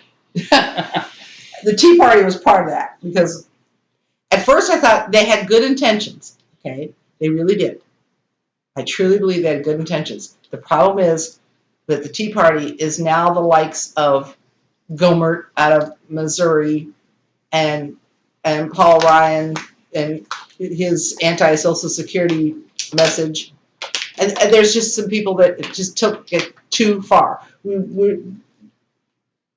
were no longer a group that wanted to compromise. We wanted our way, and we want all these goofy things. Mm-hmm. I'm like, this is not how Republicans originally were.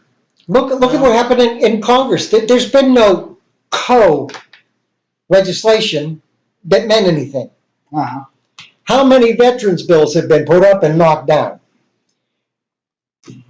If we send a man to war or a woman, they have put their life on the line. They signed a paper that said, I'm going to accept this. My life is out there, okay?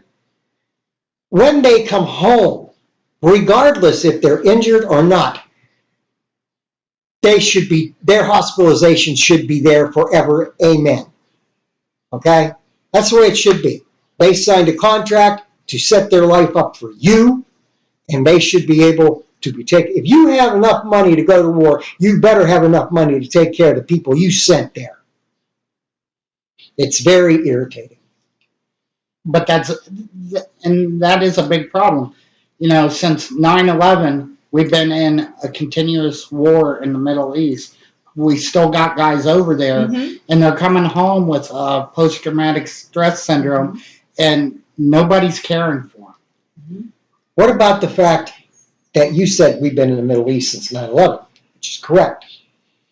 But this country has been in a state of war since our Declaration of Independence. Exactly.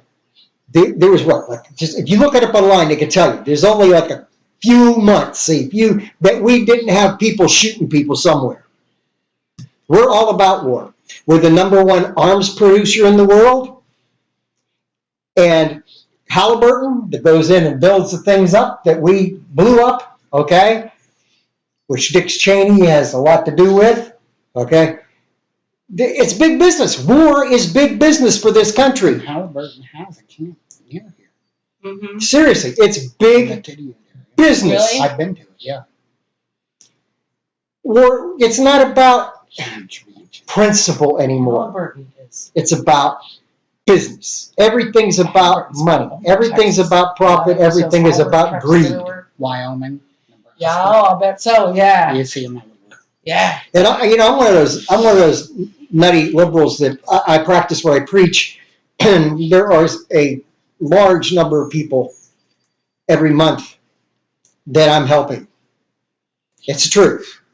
I'm not doing that to brag, but it is a fact. There are people out there that would not be making it at all if it wasn't for me subsidizing their menial income. Okay, so that was my money. That's the money that I raised to, and I was doing it my whole life, but I raised to retire on, and we're spending it helping other people because I think that's the right thing to do, because I am helping the least of his brethren. Think about that, folks. That family lives down the street, that the husband is disabled, and they're trying to live on Social Security, SSI, because they never made enough to get regular Social Security. Or that woman whose man took off and she don't get no child support. He took off and ran to California or some happy thing. The only money that she's got coming in to support those children is that welfare payment until she can get a job. Then she's not with her kids anymore. They're in daycare. And we're paying for that daycare as well. See, folks, it's not a nice world. But do you know that there is enough money in this country that everybody could eat well, could have a roof over their head? It's a fact. And 65% of our homeless people are veterans. They're coming home. There's no jobs for people with just a high school diploma. And although they put their life on the line for their country, when they come back,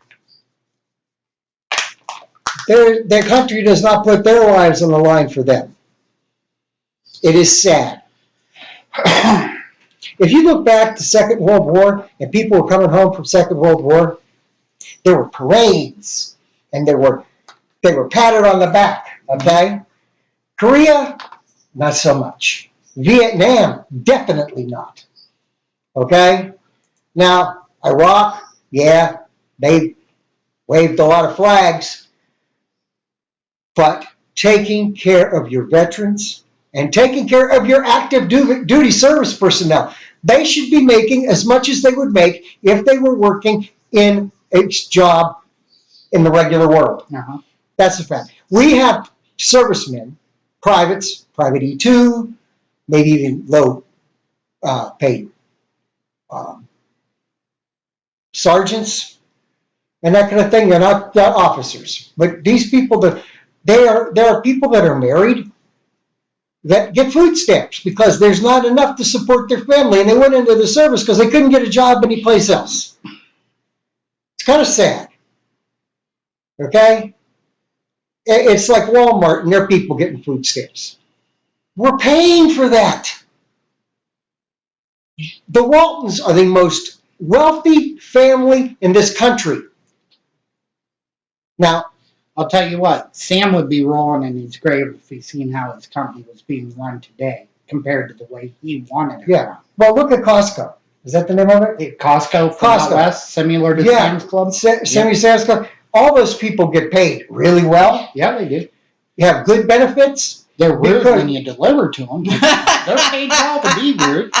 Yeah, Well-paid rude person, yeah. it's, it doesn't have to be this way. Most of these little steel mills and stuff that were in places like Corey that aren't there anymore, and their jobs got shipped across the way. It used to be your dad worked there, and you went to work there, okay? It is not that people don't want those products. It's that corporations have taken those jobs away. Corporations aren't people. In fact, corporations are mean, nasty entities. You are nothing but a number. Used to be, you went to work, you were your name. And you worked there, and the guy that owned the plant knew the people. Yeah. And they knew him. Okay? And that's the way it went. But what's happened is, like, for instance, A local hardware store. There you go. Yeah. Okay? A local hardware store. People used to go to that local hardware store. They knew the guy that worked there. They knew, and you could walk in and say, I need one of these, whatever these are. And they'd go look for it and they'd find it and they'd sell it to you. They're not around anymore, folks. Well, in Tityute, Pennsylvania. Buyer's Fair. I lived there. Buyer's Fair, yeah. They were good at that. I lived in Tityute, Pennsylvania for a year. Mm-hmm. Lived right in front of the hardware store, grocery store up the street. Every time I go to these places, they know you by name. That's the thing about small towns. Mm-hmm. You get to know your neighbors. I mean, I didn't know everybody Not so much in this anymore. town, but I knew quite a few people. But at least Kathy, the business. what is the man's name next door? I don't know. What's his mother's name that lives there? Do you know any of those people that live there? No, I wave at him when I see him. So do I. I've talked to her. Okay, what's the lady's name that lives in the next house that talks to us all the time? I don't know that one either. Yeah. You see? just proved your point. Yeah. Exactly. But, I didn't know everybody in that town, but I knew a few. And at least when I went into the businesses, mainly the grocery store, because it's the only grocery store, they at least knew who you were. I like walking into a place and they know who I am. Okay, I do. I like that. And I can do that at the credit union. And I can do that at Shop and Save. Okay? Which is, we're so lucky it's still there because they have ran off every other small grocery store. There used to be a small grocery store everywhere. Not anymore. There's one down in Polk, but it's not really a grocery store anymore. It's just a meat market. We getting big, being corporate profits through the roof, while the people that work for them are starving. Right? That's a feudal system. That's what that is. That's like the rich king that lives up here, and these are all the servants down here below him. Peasants. Yes, thank you. This peasant has to go check on their dogs. And And we're he's actually gotta going get to home. have to end this soon because I borrowed a vehicle. Okay, To come. we have to do something though. Okay. Heavily medicated has been here because we are heavily medicated. Yes, not nearly medicated enough. That's how we close every game. him. Let me kiss you. No. I can slip you a little tongue. Oh, geez. No. No. It's not that kind of show. Nibble on your ear? No. Some people, you offer things and they just don't want them. You're not a Thank slim you, dunk Doug. of beauty. But thank you guys for I definitely inviting me don't have- down. I definitely don't we have need to do it again. Dark hair anymore. I will be at the party this year. Great. And I'll come Friday. Do you know what happened last year at the party? I missed it. Last year at the party, what's his name? The artist. Mark Muir. Mark Muir. Oh, Mark. Came to I the know party, Mark. and he sat there and drew pictures the whole time. And then they went into the auction. Into the raffle, yeah. That was Awesome. cool. Yeah, he's cool. But I like I'll bring my drones. We'll get some aerial Oh, that shots would be and fun. stuff. That would And be fun. yeah, by then I should have my high dollar one. Get some Ooh. awesome video. Can And, you would you be able with your drones to take pictures of the fireworks? As long as Yeah. you didn't go I mean, go into them, but I mean, you. Yeah. If I get my high dollar one, yeah, they'll sit up there and hover. And they'll That would just be sit cool. there and hover and do video the whole time. We have a blast. Come to the party. Vote for Bernie. If you haven't already. If this is California, he's still running. Don't listen to what Hillary says, where she says you don't have to vote because she's already run. Republicans, you listen to her. Don't vote. Okay? We'll see you guys later. Thank you for inviting us. Thank you, buddy, for inviting me. All right. But on an end note, I appreciate Keith and Kathy for having me down today. This is the longest live stream I've ever done. That's because Keith is a big mouth.